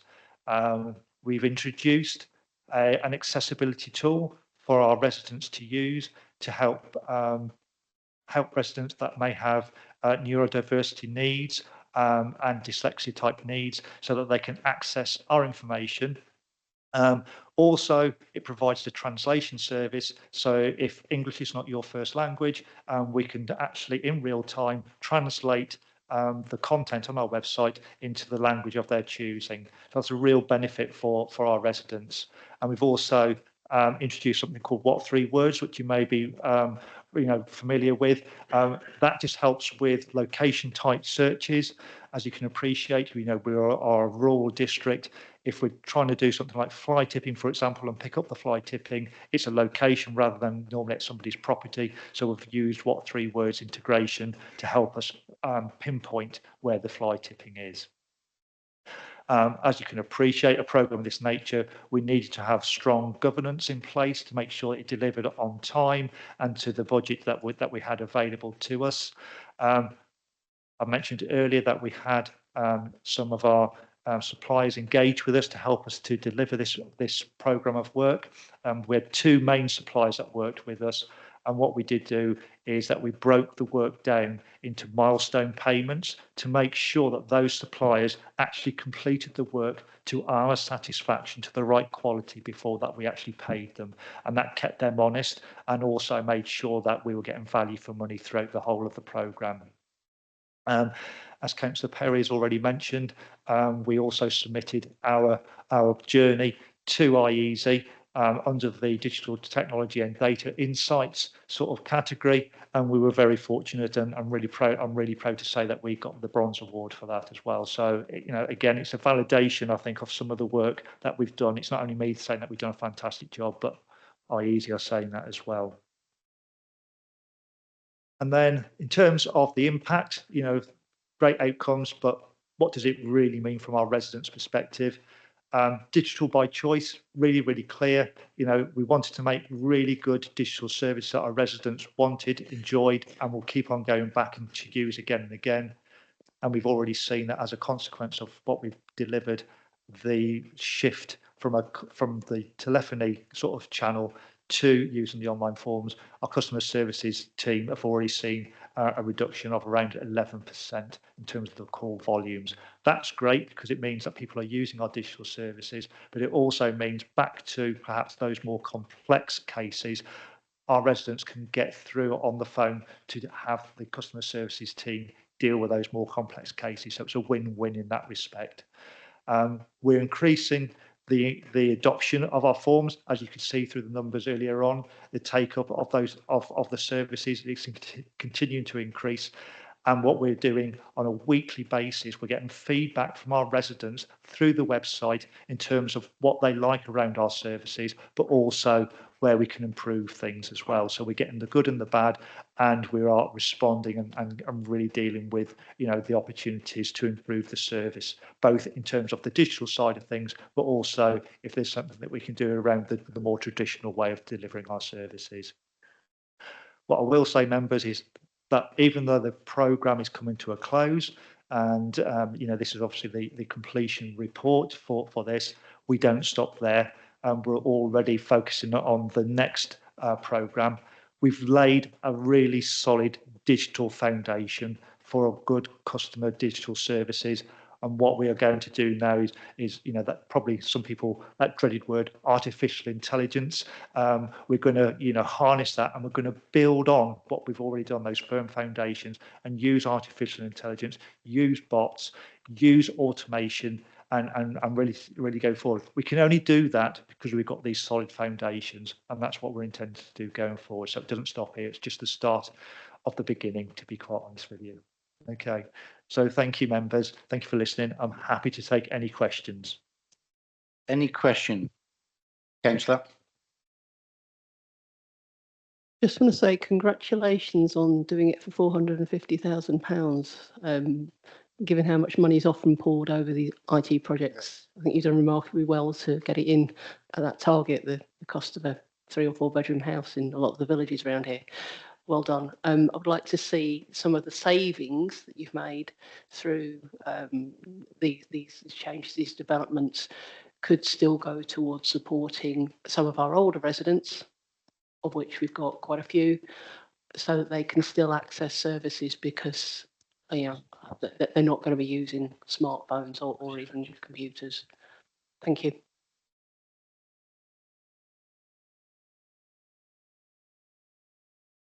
Thank you. Thank you, Mr. Chairman. Thank you for your report. Very informative. And I did like the digital by choice option. That supports the older people who might find technology a bit more different, although there are benefits to having digital channels. And I found in the day job that digital has a lot more benefits. I think you touched on it a lot in your presentation. You said there reduced service demand for customer service teams, and it's where a lot of those processes can be done. A form submitted, the computer does the work, and it's all there. For example, a paper form would have to go to someone, and then someone has to keys it in. If you do it online, it goes through, or even now the partner software, submit it to our software, and the information's all there. So how are you finding the difference between those kinds of benefits or areas where the digital by choice might be particularly beneficial? Are there any areas where you're finding that one tends to be preferable to the other one? Thank you. Thank you. Really, really good question. I think one of the mantras that we took with this was keep it simple. So I think where you can get those simple, repetitive type of activities, then those are really good candidates for online forms. I think where things require are complex, I think you can get bogged down in terms of the detail and the form gets too long and people give up, if that makes sense. So back to keep it simple, keep it short, people will interact. Those complex cases, you can use digital to support that in such a way that if somebody needs to come in and have a conversation, and maybe you can make the digital journey and says, I'll book you a slot so you can come in and have the conversation rather than trying to capture every sort of detail around it. So I think keep it simple, keep it short, and that's where we're going to go with the artificial intelligence and the bots. I'm sure you're aware a lot of people use social media, and on social media, you know, they respond to not necessarily just yes, no type questions, but very simple questions. And that's what we'll be looking to do in terms of incorporating the bots to encourage those yes, no type things and let the artificial intelligence do a bit of the form filling behind the scenes. So almost obfuscate the form and actually just try and make it a conversational and digital conversation, obviously, but that will then hopefully capture the information that's required. But back to keep it simple. Councillor Kinsey. Thank you, Chairman. And Andy, again, another fantastic report, and well done on the award, well done on the bronze. That's great. Few comments from me, really. I mean, so this is really interesting because only last Thursday I was talking to my students about the digital environment and how, because I'm really interested in how they interact with their world, and especially history students, because we tend to consider it a very paper-based subject, and yet academia these days, you know, we have a virtual learning environment, a learning management software where all of the presentations we do are there, all of the key information for their course is available. And how do they interact with that? What do they like about it? What are the issues? Because we tend to think, oh, it's really shiny, it's really nice. But are there any problems we're not aware of? And the general feedback is where this is done on an individual basis, where it's done really well, we really, really like it. And where it's not done so well, actually, we bloody hate it and just don't and disengage entirely. And it kind of brought this to mind for me because I think the sort of the disengaging element was very much the old website where, you know, almost it's a cliche, but you couldn't see the wood for the trees. You know, there's that much there. Do you just stop looking? Does it just turn you off in that process? Whereas the new website is really intuitive. I love now searching planning applications. Look how sad I am on my phone. It's so easy. It's so clearly visible. You know, you can find your way through it. It's not problematic for the sake of switching the platform. That's all really, really good. So I really, really support that. And the digital by choice approach. But for all that feedback, kind of where am I going with this? It was mentioned by Chris, it was mentioned by Fiona, you know, sort of thinking about our elderly residents, the disabled, or those just without any particular experience or necessarily need for IT. Again, sort of going back to my student experience, I work with students who might be in their late 40s and their IT skills are nil. Or I work with disabled students who get a laptop, an assistive laptop thrown at them through their disabled students allowance and go, oh, right, okay, now you can engage with all of your studies in the same way as everybody else, except they can't because regardless of their disability, they haven't got any clue how to use the actual thing. And for all that we're doing here, and I think it's quite right, I suppose it's really difficult because you haven't come here to talk about the non-digital stuff. But so it's a question to take away, really, perhaps, is are we putting the same kind of effort in ensuring that the non-digital processes we retain, because we don't want to lock residents out, that they are also fit for purpose and that they are also serving the need that our communities are getting? It's not just we need to be aware not everybody wants or can engage with this. Are they actually able to engage in the non-digital forms and practices that we still have? Thank you, Chair. It's a really good point. To talk about digital inclusion, and then there's digital exclusion, if that makes sense. And then they are different, if that makes sense. You clearly articulated that. I think one of the things that I would say is that the processes and the forms that we've put in place, that you can access them on the website. So great, you can, at a time, at a place that's convenient to you. We still provide, a customer services team that through the normal hours, 9 till 5, you can contact the team. The team uses the same forms, if that makes sense. So it's almost like it's an assistant to help you, complete the same digital form. That's just one way of doing it, and that's where I think these technologies like artificial intelligence and bots come in the future. It's assisted technology that could actually, should be more accessible to people, and therefore that don't have the, the greater digital skills, if that makes sense, to allow them to engage in a digital world. But I do take on board it's not something for everybody, and I'll also say that it's not necessarily the older people that struggle with this. Yes, I think there's a cross section of everybody that's struggled with the digital skills, but even some of the younger people that they're great around Facebook and social media and stuff like that. But when you present them with an online form, which I put all my team stuff now, so it didn't pop up. But apologies for that. But yeah, even some of the younger people, where you put a digital form for them to complete, they struggle with that. And that comes back to the reading age, dyslexia, and so on and so forth. So I think we've got to recognise that let's put support in place for everybody so that it can access all our services. The solution's not always digital, but let's see where we can use digital to aid where we can use it as an assistive technology, where it's appropriate to use it as an assistive technology.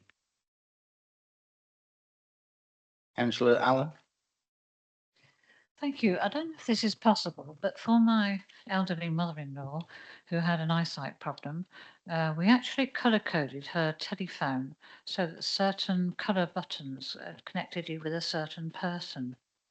I don't know how you'd obtain that kind of telephone without paying for it yourself, but certainly it worked for her. She knew who she was contacting, and she knew her housing association number by its colour.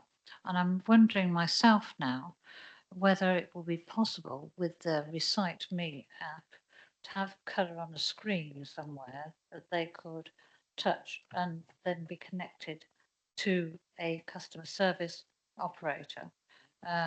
Or whether we could provide a phone ourselves. They're not that expensive. They're big button phones where the person could still engage with somebody straight away without having to dial numbers. I'm becoming increasingly aware of this because having diabetes now myself, you're required to very much more frequently have your eyes tested. And other people I'm talking to have got macular degeneration and so forth. And I think it's going to be a growing problem probably for some of our elderly residents. You have to think creatively about how to cope with that. Thank you.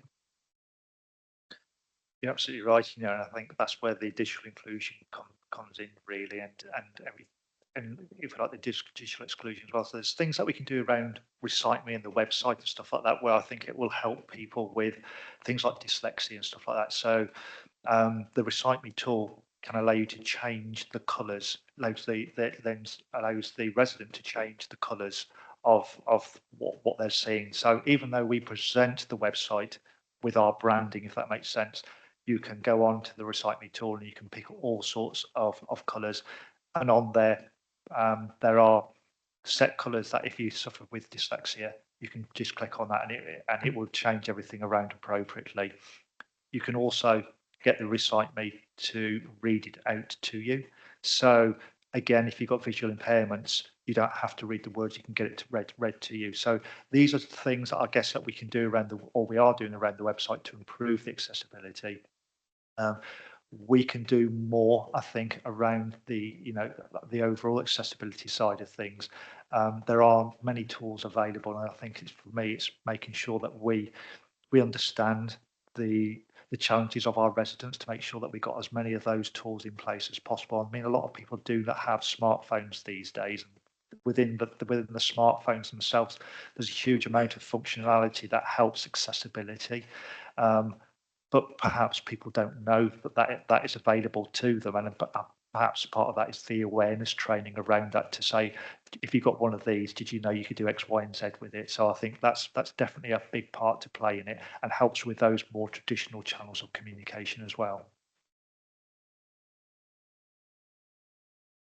Councillor Robert Reid. Thank you, Mr. Chairman. And thank you, Andy, for an excellent presentation. The one thing that I picked up was the fact that you tested out on the 9-year-olds. I often contact them myself, to help me. But what I read now in front of us on the screens is most important. I think it's the impact. And you highlighted all those bullet points there that shows what we're trying to achieve.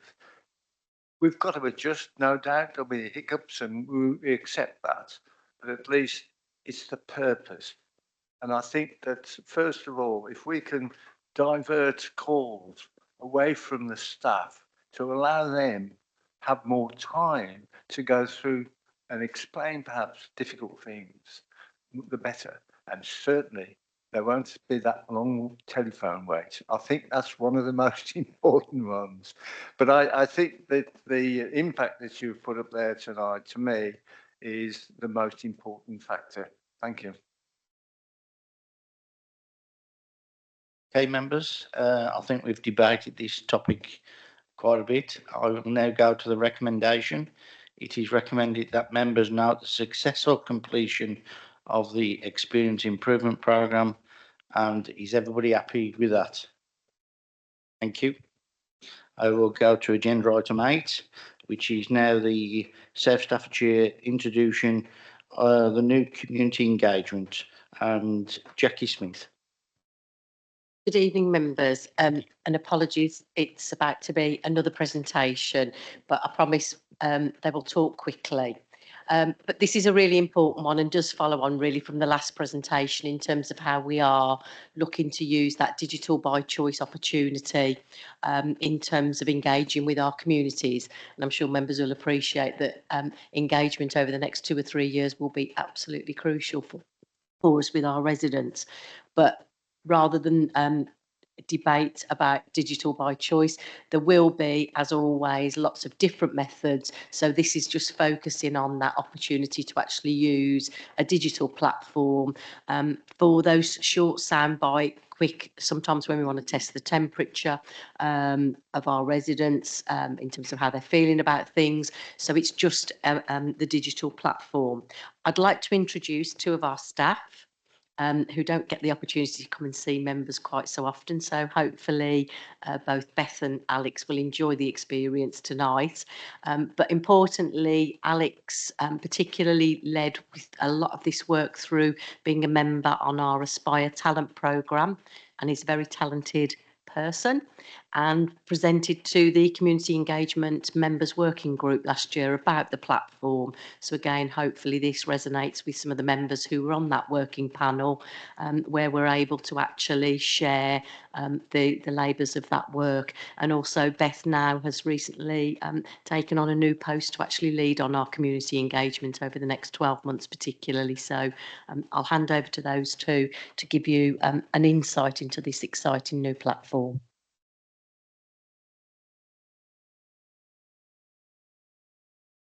Thank you, Jackie, and good evening, everybody. Thank you for having us. Thank you, Andy, for your help there. I would still be trying to turn my laptop on, so appreciate your help. Let me just get rid of. There we we go. So as Jackie mentioned, we're going to go through a bit of a demo now of the platform. We will try and keep it fairly short and sweet. I appreciate it's been quite a long evening for everybody, but hopefully you're as excited about the platform as we are, because we fans, aren't we? Perfect. So we're going to start with the registration questions. So it's really important to us that we encourage all of the users to create a profile with us. This is going to help us because obviously it's going to increase the usage on the platform, but it's also going to help the user experience because it allows them to receive notifications directly through the platform and updates on any topics that they're participating in. Thank you, Andy. So as part of the sign up options, you'll be presented with 3 different options that you can sign up with. And this is just for the ease of joining. It's just to try and make everyone's life as easy as possible. We're all very busy and we appreciate that. So you can sign in with an email address. You can use your Google account if that's already signed in on your phone, and your Facebook account. So hopefully nice and simple to log in. After this, you'll be asked to create your profile. So this is just some account details. So very, very simple. First name, last name, email and password. This is just going to be for you to be able to access the account and log in from there. Once you've completed this, it will send you a verification code just to make sure that we're not getting any sort of robots and all of those sort of things. So just a safety precaution. So you'll get emailed a verification code, which you'll have to input. And then you'll be given the option to create your profile. So we don't need anything too snazzy, don't worry, we don't need all the profile pictures and fun nicknames or anything like that, just nice and simple. And this is an optional phase as well. Again, we want to encourage as many people to sign up as possible. That's really important to us. So all of these will be optional, but ideally we would like to know the name, year of birth, place of residence, gender and ethnicity group. On the place of residence, there's going to be an option to sign up via villages, and these are also highlighted by locality areas just to kind of reinforce our locality working, which we'll go into a little bit later as well. We also have the option on the profile, again, this is all optional, to sign up to different topics. So this is done based on our service areas. So you'll see, hopefully, if we've done our job correctly, all of the service areas on this point, and also the option to sign up to all services. So if anybody wants to be notified about anything that's happening across the council, that's an option as well. But if there's specific things that you don't want and you only want notifications for certain things, you don't want them for everything, obviously that's your opportunity here. Right then, so at that point, we'll go over to our demo. I'm sure everyone's very excited to see our platform. So this is our engage.southstaffs.gov.uk platform. So you can access it from that. It's nice and simple. As you can see, a nice simple platform, very clean, very easy to use. So you can sign up at the top, as we've mentioned a few times now. We really want people to sign up, so that's nice and prominent for people at that top. The first part you'll see here is just a little bit of information about the platform. So it's just a bit of further details about what we're trying to do. So again, it's all around engagement, having your say, working together and that feedback. So that's all mentioned there, along with our lovely new logo that's going to be everywhere for our new platform communications that you can see here. Underneath that, as mentioned, we go into details about the locality working again. It's an opportunity just to show how the localities work across our district and just reinforce that messaging there. So that's again really clear there. Underneath this is where all of our live projects will sit. As you can appreciate, we haven't fully launched yet, so this is a little bit bare-boned at the moment, but Alex has kindly created one example project for us that is on there, so that there's something sitting there. So Alex will go into that in a little bit more detail just shortly. But all of the projects will be there on the home page, so really easy to access. And then finally at the bottom, just an opportunity to promote all of our channels that people can stay connected with as well. So it's just our newsletter and our social media, as well as our website with the logo at the bottom. So if I hand over to Alex at this point. Thanks. Yeah. So alongside the homepage, there's a number of other sort of project pages along the top. The first one is the project page where all the live projects will sit. So projects can either be in folders, so by service area. So if a service has got more than one project going, there will be a folder and all the projects will be in there, or just individual projects listed as well. So when you click on a project, you do come to the project homepage, where there'll be sort of an image across the top. There'll be a description of the project. So this one is just welcoming people to the platform. Underneath as well, if you're able to scroll down a little bit, you'll see what phases they're in. So at the moment you can see the platforms under construction, and the next phase will be the launch. But obviously when this applies to an engagement activity, obviously you have a lead up to the engagement saying why you're engaging. They have a live period of when people fill out a survey or give ideas to you, and then sort of most importantly, almost a third element when it's closed, where you provide the feedback in terms of the results of the surveys and how it will be used going forward, and people can just come back to exactly the same page they engaged you with and see actually the project move along the timeline and how their engagement is making a difference. And that's something we really liked about the platform. In addition to the project page, across the top, you also see an events page where all the sort of live events, so digital online and also offline events as well, will be showed, and there's an ability to sign up to events as well and register your interest. And then also an about page if people want to find out a bit more about the platform, just nice and simple in terms of what the platform's there to do. And then finally, an FAQ page as well, just some information. So this is kind of an example from what the Go Vocal have already provided us with, some examples from other sort of authorities using it, which we've used, and we can keep this live and up to date. So if we're getting a lot of the same query, we can simply update the FAQ pages so people have all the information there. To go back to the slide, thanks. So in terms of the type of projects you can do through the platform, you can do anything from just information sharing to full-on statutory consultations and everything in between. So that includes things like surveys, voting, also mapping exercises. So you can do things on a spatial element. People can drop pins on a map and upload photos. Also sort of comments on documents. It's also generate ideas as well, and when people generate ideas you can then take that forward to a next phase and people can vote on either ideas the council's put forward or actually members of the public to really encourage that engagement. Important to say at this point as well, as Jackie said and has been said under the previous item as well, that it's really important to supplement this with non-digital methods to ensure that people who aren't digital and online or don't feel comfortable can sort of access the consultation, and we don't exclude those people. But this is really about sort of making our digital option as good as possible. So a lot of our residents and stakeholders do choose to engage with us online. So it's just making it as good as possible for those people. Yeah, please, thank you. So in terms of the next steps for the project, so the next couple of weeks we'll be launching the platform and asking people to sign up, and doing some work with parish councils to asking them to sign up and promote the platform as well. In terms of some upcoming projects, there's some planning consultations or engagement coming up in terms of call for sites, which we'll be promoting. Also exploring UK SPF budget funding priorities and using the platform to engage with people on UK SPF.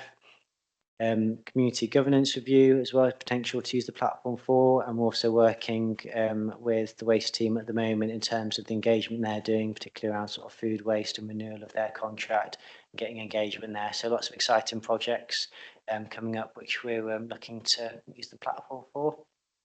So that's the end of our presentation, but I'm happy to take any questions. Thank you. Any questions? Councillor Allen? Thank you. I noticed there's a facility on there for petitions and so forth. What kind of things would you be expecting to be arriving for that kind of activity? And thinking about the question of surveys, the question I would ask would be for what use the survey would be if it was particular, for instance, to the NHS or some other body that was relevant, perhaps to Health and Wellbeing Committee. I could understand it, but how would it be edited in order to sweep across a wide range of subjects that our residents are interested in? Thanks for the questions. In terms of the petitions, that's not something. It's not something residents can go on just create a petition. That would be something that the council would seek views on themselves. So it's not kind of an open platform. People can't just create a random petition. It would be something that we set up ourselves. So it might not be something that we use as part of the platform. It's just part of something you can do on it as in terms of part of its functionality. And in terms of surveys, is extremely flexible. The surveys you can run on there, so anything from open questions to ranking questions to sort of more spatial elements. So we already do quite a lot of surveys in our services, but we tend to use things like SurveyMonkey or Google Forms to create them, where residents get sent the survey and then they fill it out, and then unless they specifically go looking for the answers, they might not actually see what that survey's achieved, where this just brings everything together in one place. So they know all the surveys they fill out will be on the platform, and they can go back to the project, and there'll be sort of that element at the end of actually what are the results and how is it going to be used. So it really closes that kind of feedback loop on the surveys.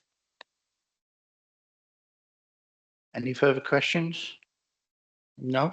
Right, I will go to 8.1. Based on the details of outlined in this report, it is recommended that members note the introduction of the Engage South Staffordshire platform. Is everybody happy with that? Thank you. Agenda item 9, revised housing allocation policy, and Councillor Meg Barrow. Thank you and good evening, everyone. I'm sure you've all had enough at the moment, so I'm sure Ryan's not going to talk for too long. But what we're bringing to this council this evening is the revised housing allocations policy. As you can appreciate, there are more and more people requiring houses now than ever there were, through varying reasons. Sometimes it's homelessness because their property has been sold by a private landlord. It can be marriage breakdowns. It can be all kinds of things. And more people generally just want to come to South Staffordshire. Ryan's going to explain to you the new policy and how we feel really we need to tighten the policy a little bit more, because there's people on there who will never have a chance of coming here to South Staffordshire. And it's important that we have a clear and concise policy. So I'm going to pass over to Ryan now, who will explain it all to you. Thank you, Councillor Barrow. Good evening, members. The report that we're providing will do an update and gather feedback on the proposed changes to the Council's housing allocations policy. The proposed changes will ensure that the support available from the Housing and Homelessness Service will go to those most vulnerable and with a strong connection to South Staffordshire. Within section 3 of the report, we provide some feedback as to why we have this policy, what is included within it. It also explains our choice-based letting scheme, where applicants bid on properties they are interested in, rather than us having a long, extensive housing list. Our current policy has not been updated since 2018 with the introduction of the Homelessness Reduction Act. Since that time, the landscape related to housing and homelessness has significantly changed, and the current policy is no longer fit for purpose. Within section 4 of the report, we outline some of the facts and figures showing the increased demand on the Housing and Homelessness Service and some of the causes for this. Year on year, we're seeing big increases in the numbers of applications for the housing register and also homelessness support. But at the same time, we're also seeing numbers of social housing properties available to us massively reduce. It also highlights some of the reasons, as Councillor Barrow has mentioned, we're seeing many private landlords choosing to sell the property, reducing the supply and further driving up the demand. And also the private sectors, particularly within South Staffordshire, the rents are unaffordable for those on low incomes. Section 5 of the report provides some information related to the current housing register and its growth from around 600 applications in 2022 up to over 900 applications currently, with over a third of those on the register currently registered in addresses outside of South Staffordshire area. This section also details some of the steps that we've taken to review the policy and how we've gone about considering the proposed changes. In section 6 of the report is where we've detailed the significant changes we're proposing within the policy, particularly around the eligibility rules, and also comparing those to what's in the current policy. There's also an important note within there that where we're dealing with homelessness, there's national guidelines and legislation related to eligibility for support, and that would take priority over this policy. So an example of that would be around local connection rules for residency. Under homelessness, that is 6 out of the last 12 months, whereas in the new housing policy, we're proposing continually resident over the last 2 years. It also just explains that there is considerations for exceptional circumstances that can be applied in specific criteria, such as care leavers, veterans, and also those suffering domestic abuse. Section 7 of the report gives some information around the one proposed change related to priority banding, and this is the introduction of a band 2 priority on medical grounds for some circumstances where we're unable to award a band 1 priority. We've also supplied a table there that just breaks down the current housing register by the locality and priority banding. Within section 8, where we've done there is detail the impacts on the proposed changes. So doing an initial review of the register and what these priorities do.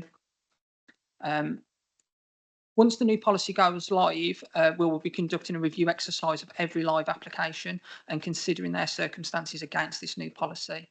And from the initial impact assessment, we estimate an immediate reduction of the register of around 36% that would be removed, with 95% of those on the register being in our lowest priority band 3.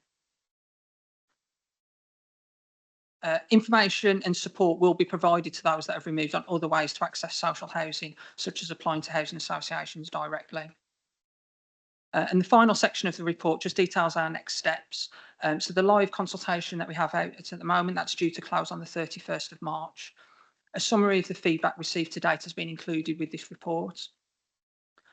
Feedback from the consultation, along with any received from members of the Overview and Scrutiny Committee, will be considered before a final member's decision is issued. One suggestion that we have already received through the consultation that is being considered currently is around the eligibility criteria around employment, which in the proposed policy we've got someone needs to be employed in the area for 1 year. However, that's been suggested that that's up to 2 years, so consistency with the residency policy that we've proposed. I'm sorry.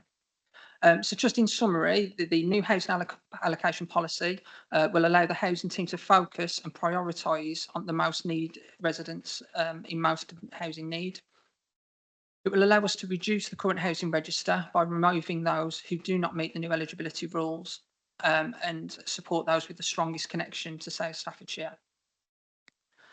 It will also enable us to remove those who've not been able to demonstrate a genuine housing need. It will allow us to remove and not accept applications from those deemed to have resource to resolve their own housing need, have a history of unacceptable behaviour, or continually refuse acceptable offers of accommodation. And finally, it will provide those applying to the housing register with some clarity and consistency around the decision-making process. That's all. I'm happy to take any questions. Councillor Coe. Thank you, Chairman. Ryan, my question's about homelessness.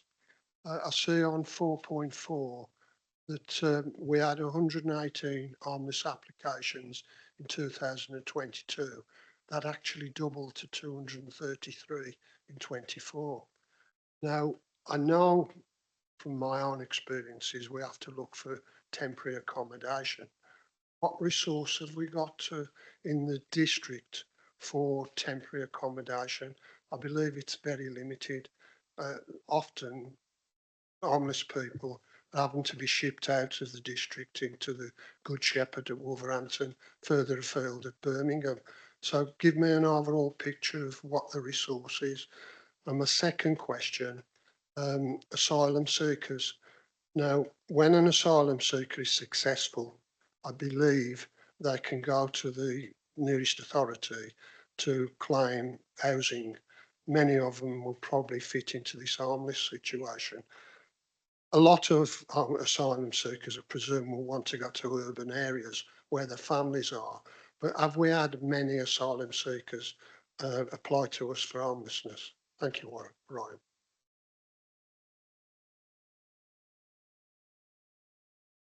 sorry.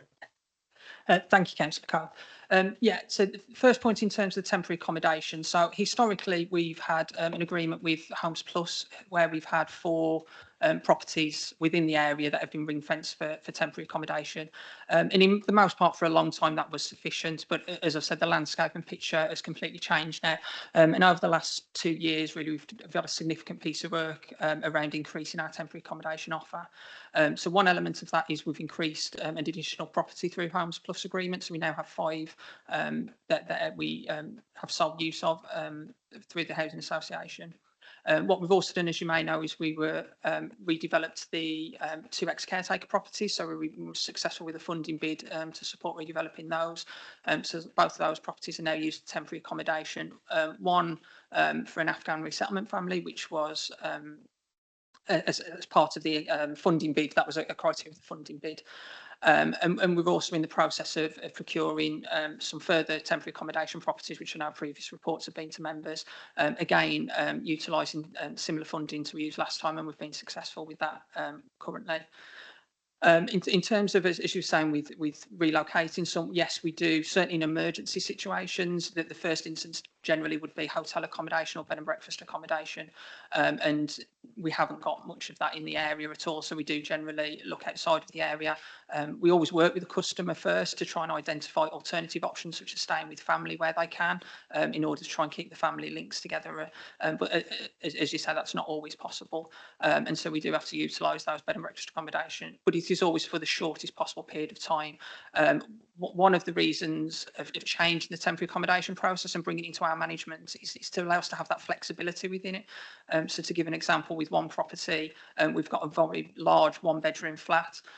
What we was able to do that very quickly within a couple of days was adjust the bed situation within that property. We were able to get some additional furniture in there and actually managed to get a single mom with 3 young children in there.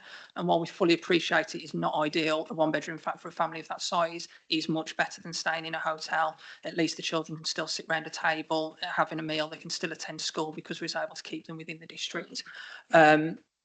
So yeah, it's certainly not ideal, and it's an area we continue to monitor, and obviously as opportunities come to potentially increase that temporary accommodation offer, if we need to look at those opportunities to continue to grow it.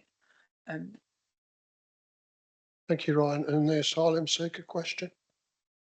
So yeah, so with regards to asylum seekers, so we as you were right in what you're saying, if the hotel is within our district, if a resident of that hotel receives a positive decision on their asylum application, effectively we then would hold any homeless duties to them. What I can say is, including the previous time the current hotel was open and the time, and as at now, we have not actually had to get to a point where any asylum seeker has been found homeless, or that we've had to provide them with any form of accommodation. What we've done, we've got a dedicated member of staff working on the residents of the hotel alongside other vulnerable groups. And what she's doing is built up very good connections with supported accommodation providers, as you say, in the more urban areas where generally they want to go to and that kind of accommodation exists. So the first time the hotel was opened, during that time we had 13 positive decisions. 12 of those were supported to move into supported accommodation outside of the area, suitable for them, and at no point ended up actually homeless. The one additional person, as you said, many of them have family here and had family within the area and was supported to Manchester, to their family. In terms of now, when the hotel's opened again, at this point we've had 10 positive decisions, but again none of them have actually even hit the date actually where they have to leave the hotel. And as it stands, we continue making those referrals and have those bed spaces available to us in the supported accommodation properties. That's not saying that will always be the case. Obviously, again, it's a situation we'll have to continually monitor. But at this point, we've not actually had to house anyone within South Staffordshire or place them in any sort of temporary accommodation. We've been able to find the placements for them in more suitable areas. Thank you, Ryan, for that very comprehensive answer. Thank you. Any for Councillor Allen? I want to raise a point of order, actually, which is that meetings are unfortunately becoming very protracted because we're trying to actually scrutinise what we're seeing in front of us. The housing policies are complex. A number of questions I'd like to ask, but I'm not going to ask them this evening because still got further business. Looking at the time and thinking about the amount of time we ought to spend scrutinising this policy, it's inadequate. So I feel very tempted to move to further business so that we can actually come back to this. This is worthy of a separate meeting on its own because it affects the lives of many people in our area. I think from my point of view, and I'm thinking about people who are working here and rushed in at the end of their working day as well, we are not allowing the agenda to be accomplished within a reasonable time. This isn't the first time this has occurred. If we have 164 pages to read, and I've read them all, then you cannot expect to scrutinise that in the time we're allocating. So I would ask for the future, please, that we scrutinise the agenda more carefully, and that if we have long and complex issues like this, where there's a multiplicity of different facets, that we are allowed suitable time to scrutinise, because there isn't enough time. Thank you, Councillor. I will go to Lorraine Vokes. Thank you. Yes, we acknowledge that it is a very busy agenda this evening. We had the unfortunate situation that we had the original planned agenda and then some items came forward that had to be taken at this meeting because they were time critical, and we, like the key decisions, have to be taken within that period. So absolutely, we would not normally look to have an agenda of this length. With regard to the issue of scrutinising this particular item, looking at my colleague Jackie, but I'm sure that we could put on a separate member briefing session to allow members to have full say with regard to this before any decision goes forward on it. So, you know, we do a number of separate sessions, and that may be a super way to allow members to engage fully with regard to the housing allocations policy. In that case, is it possible to move to further business and leave this now on the table? Yes, if members are content that members will have an opportunity outside of this meeting to scrutinise the housing allocations policy, then yes, if members are content and with the chairman, we can move to the next item of business. We've got a proposal by Councillor Allen. Do we have a seconder on that? Got a seconder. All are in favour? Any against? Any abstentions? Thank you. It's carried. So this item will be moved on, and we'll now go to the next agenda item. Number 10, key decisions regarding e-financial contacts renewal decisions. Kath Perry, please. Thank you very much indeed. This report relates to a decision I've made to renew the contract for the council's financial systems for another 3 years, together with moving to the cloud version of the system. I'll now hand over to the Deputy 151 officer to provide you with further details. Over to you, John Mayo, please. Thank you. Thank you very much, Councillor Perry, and good evening, members. The proposed decision by the leader is to renew the existing One Advanced eFinancials contract with associated modules for a period of 5 years with effect from April 2025, and to additionally move the system to a cloud-based solution. The contract would normally be let by officers as part of a business as usual process, but it comes to overview and scrutiny as part of the key decision, as the duration of the contract and the cost involved would just take it above the financial threshold. I will briefly outline the rationale for wanting to renew the e-financial system. First of all, in context, e-financials is the primary financial system of the council. It's a system that enables us to produce the financial reports upon which ourselves and you rely as members. It is a system by which we raise orders and pay our suppliers. It's a system we've used as a council since 2007. That's not to say it's in any way outdated, because since that time One Advanced eFinancials have provided us with all the regular software patches, software updates, and so forth to ensure that it's kept permanently up to date. And in a similar vein, we know that our auditors, both internal and external, have confidence in our usage of the system. We've asked for it to be renewed for a period of 5 years, and I think in the current context, it's important I elaborate on that aspect.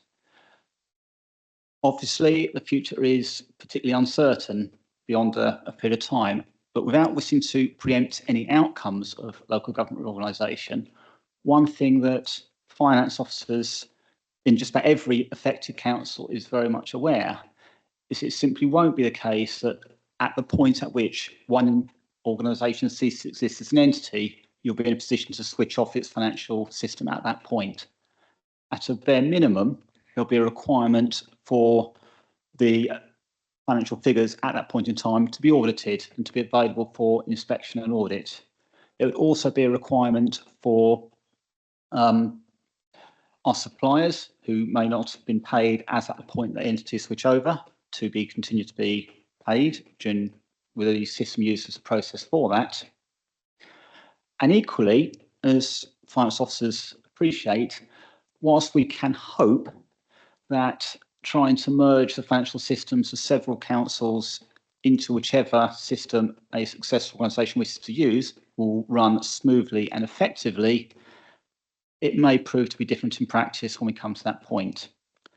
So for that reason, we envisage that requiring the system to be used for perhaps an absolute minimum of 1 year beyond the existence of the council will be imperative, 2 years quite possibly, hence the use of the 5-year period. A second rationale behind that, and the report alludes to this, I think paragraph 3.5, is that suppliers themselves are often switched on to the situation now in local government. And we saw in the negotiation of this contract how there was a premium attached to the price if we had chosen to wish to contract the contractual period to a shorter length of 2 or 3 years. So in addition to being the rational period to use, it was felt that 5 years was also the cheapest option available to us. We've also looking to, as part of the decision proposed to move to a cloud-based solution.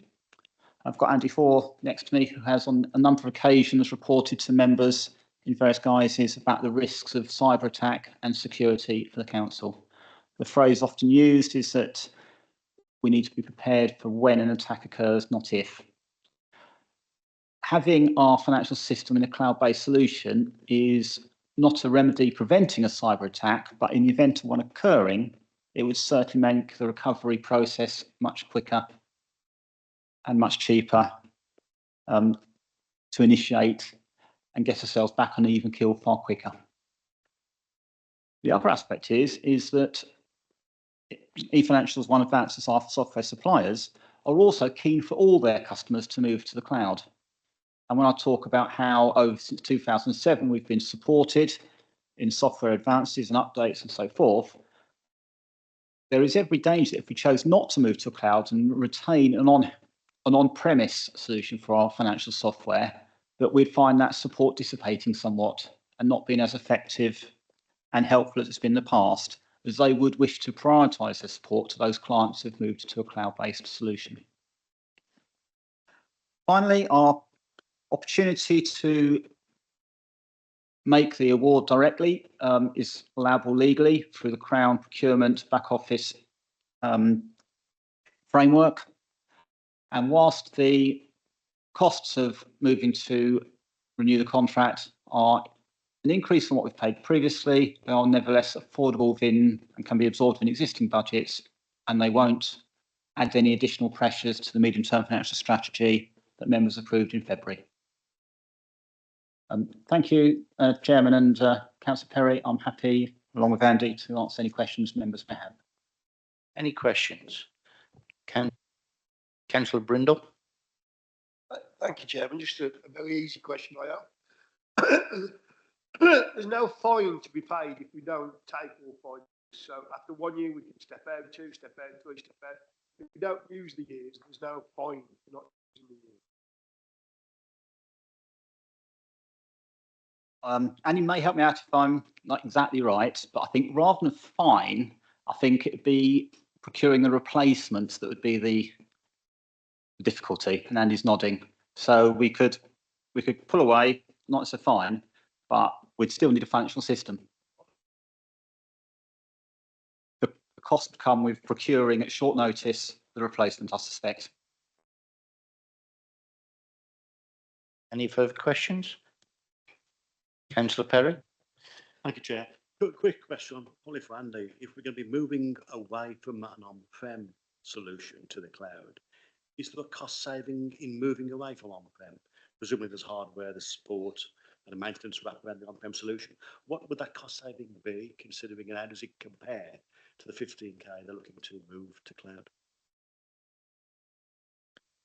Really good question. And as you can probably appreciate, there's quite a lot in terms of the components that make up the cost of the contract. You're quite right. There's support and maintenance of the solution. The support still remains. So as you can appreciate, whether it's in the cloud or whether it's on premise, we still want our supplier to support us in terms of what they're providing to us. In terms of, are there savings? Yes, there are some savings, but if you think about it, the solution, rather than being on premise, is in the cloud. So all the licensing arrangements and everything like that, the support arrangements still exist. What we are saving is probably on the hardware replacement, but that, I don't want members to think that is a saving really, because ultimately we're paying for hosting costs in the cloud. So somebody has to run it on their machines. It's just not our machine, if that makes sense. So if we were to replace the hardware, which we would do during the life of that contract, that would cost us money. But if you even it out over the 5-year period in the hosting costs that we're paying, yes, we would have bought the same hardware, but we're paying for it in a slightly different way. The bit I think that members should take around this is that at the moment on premise, if we lose our hardware, we lose our system. Okay, we don't have redundancy built in. We could do that. That's an additional cost. So we're not paying for that cost of redundancy at this moment in time. What you get in the cloud is that implied and built-in resilience, so that if one of Vance get attacked, they've got numerous data centers where they can bring this up very, very quickly. Okay, so that's the additional cost that we can see. But if we were to transfer that same model to on-premise, it would cost us significantly more. And that's the difference between going into the cloud and the on-premise. Does that make sense? Councillor Allen. A comment, please, about security and encryption. It's me again, I'm afraid. In terms of moving into the cloud, any of our systems that we take into the cloud, we check the security around the hosting arrangements.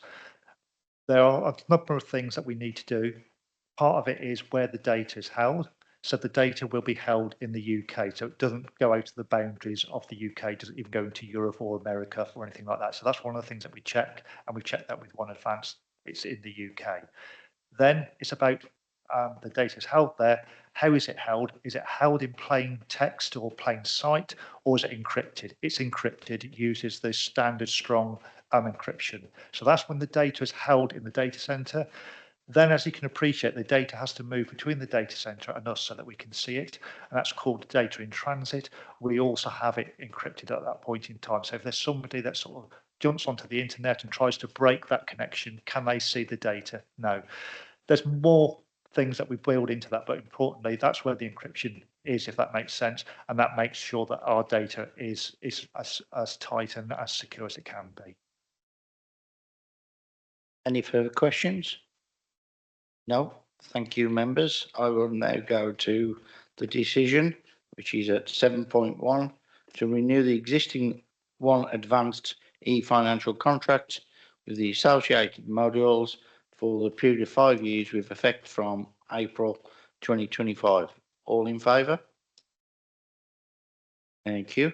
And for 7.2, to additionally move the system to a cloud-based solution. All in favour? Thank you, members. Now to agenda item 11, which is the community hub cleaning contract. Councillor David Williams. Thank you, members, for hanging on for the highlight of the evening, as you can imagine. So it is for the renewal of the community hub cleaning contract. Since 2022, cleaning services here have been carried out by Telford and Wrekin Council. They would like to continue providing the service as it now has run out and maintain the original shared service agreement terms and conditions by both parties. Equally, the facilities team who oversee the service have seen no reason to consider ending this agreement. The contract is being administered well, with cleaners being supervised and the team effectively managed. Management meetings also take place as and where issues arise and swiftly concluded. Annually, a financial increase is applied to cover PAY award and national insurance for the staff. For 2025, this will see an increase of £7,982, with the total annual contract value being £152,701.75. Risk associated with not extended would also bring 2p implications into the council, and finding a suitable alternative provider if one wasn't forthcoming could result in the service coming back in-house. Therefore, I'm recommending that the existing shared service agreement continues on a rolling 12-month basis for a further 3 years. That also means that at any time, if we weren't happy within those 3 years, we could cancel that contract. Happy to take any questions. Any questions? No? That's a first. Thank you, members. I will go to 7.1, and the recommendation is that members consider the proposed key decision for extending the shared services agreement for the cleaning of the cultural community hub and provide comments to the deputy leader for any of the issues. All in favour? Thank you, members. I will now go to the last agenda item, which is the work programme, and go to Lorraine Foakes.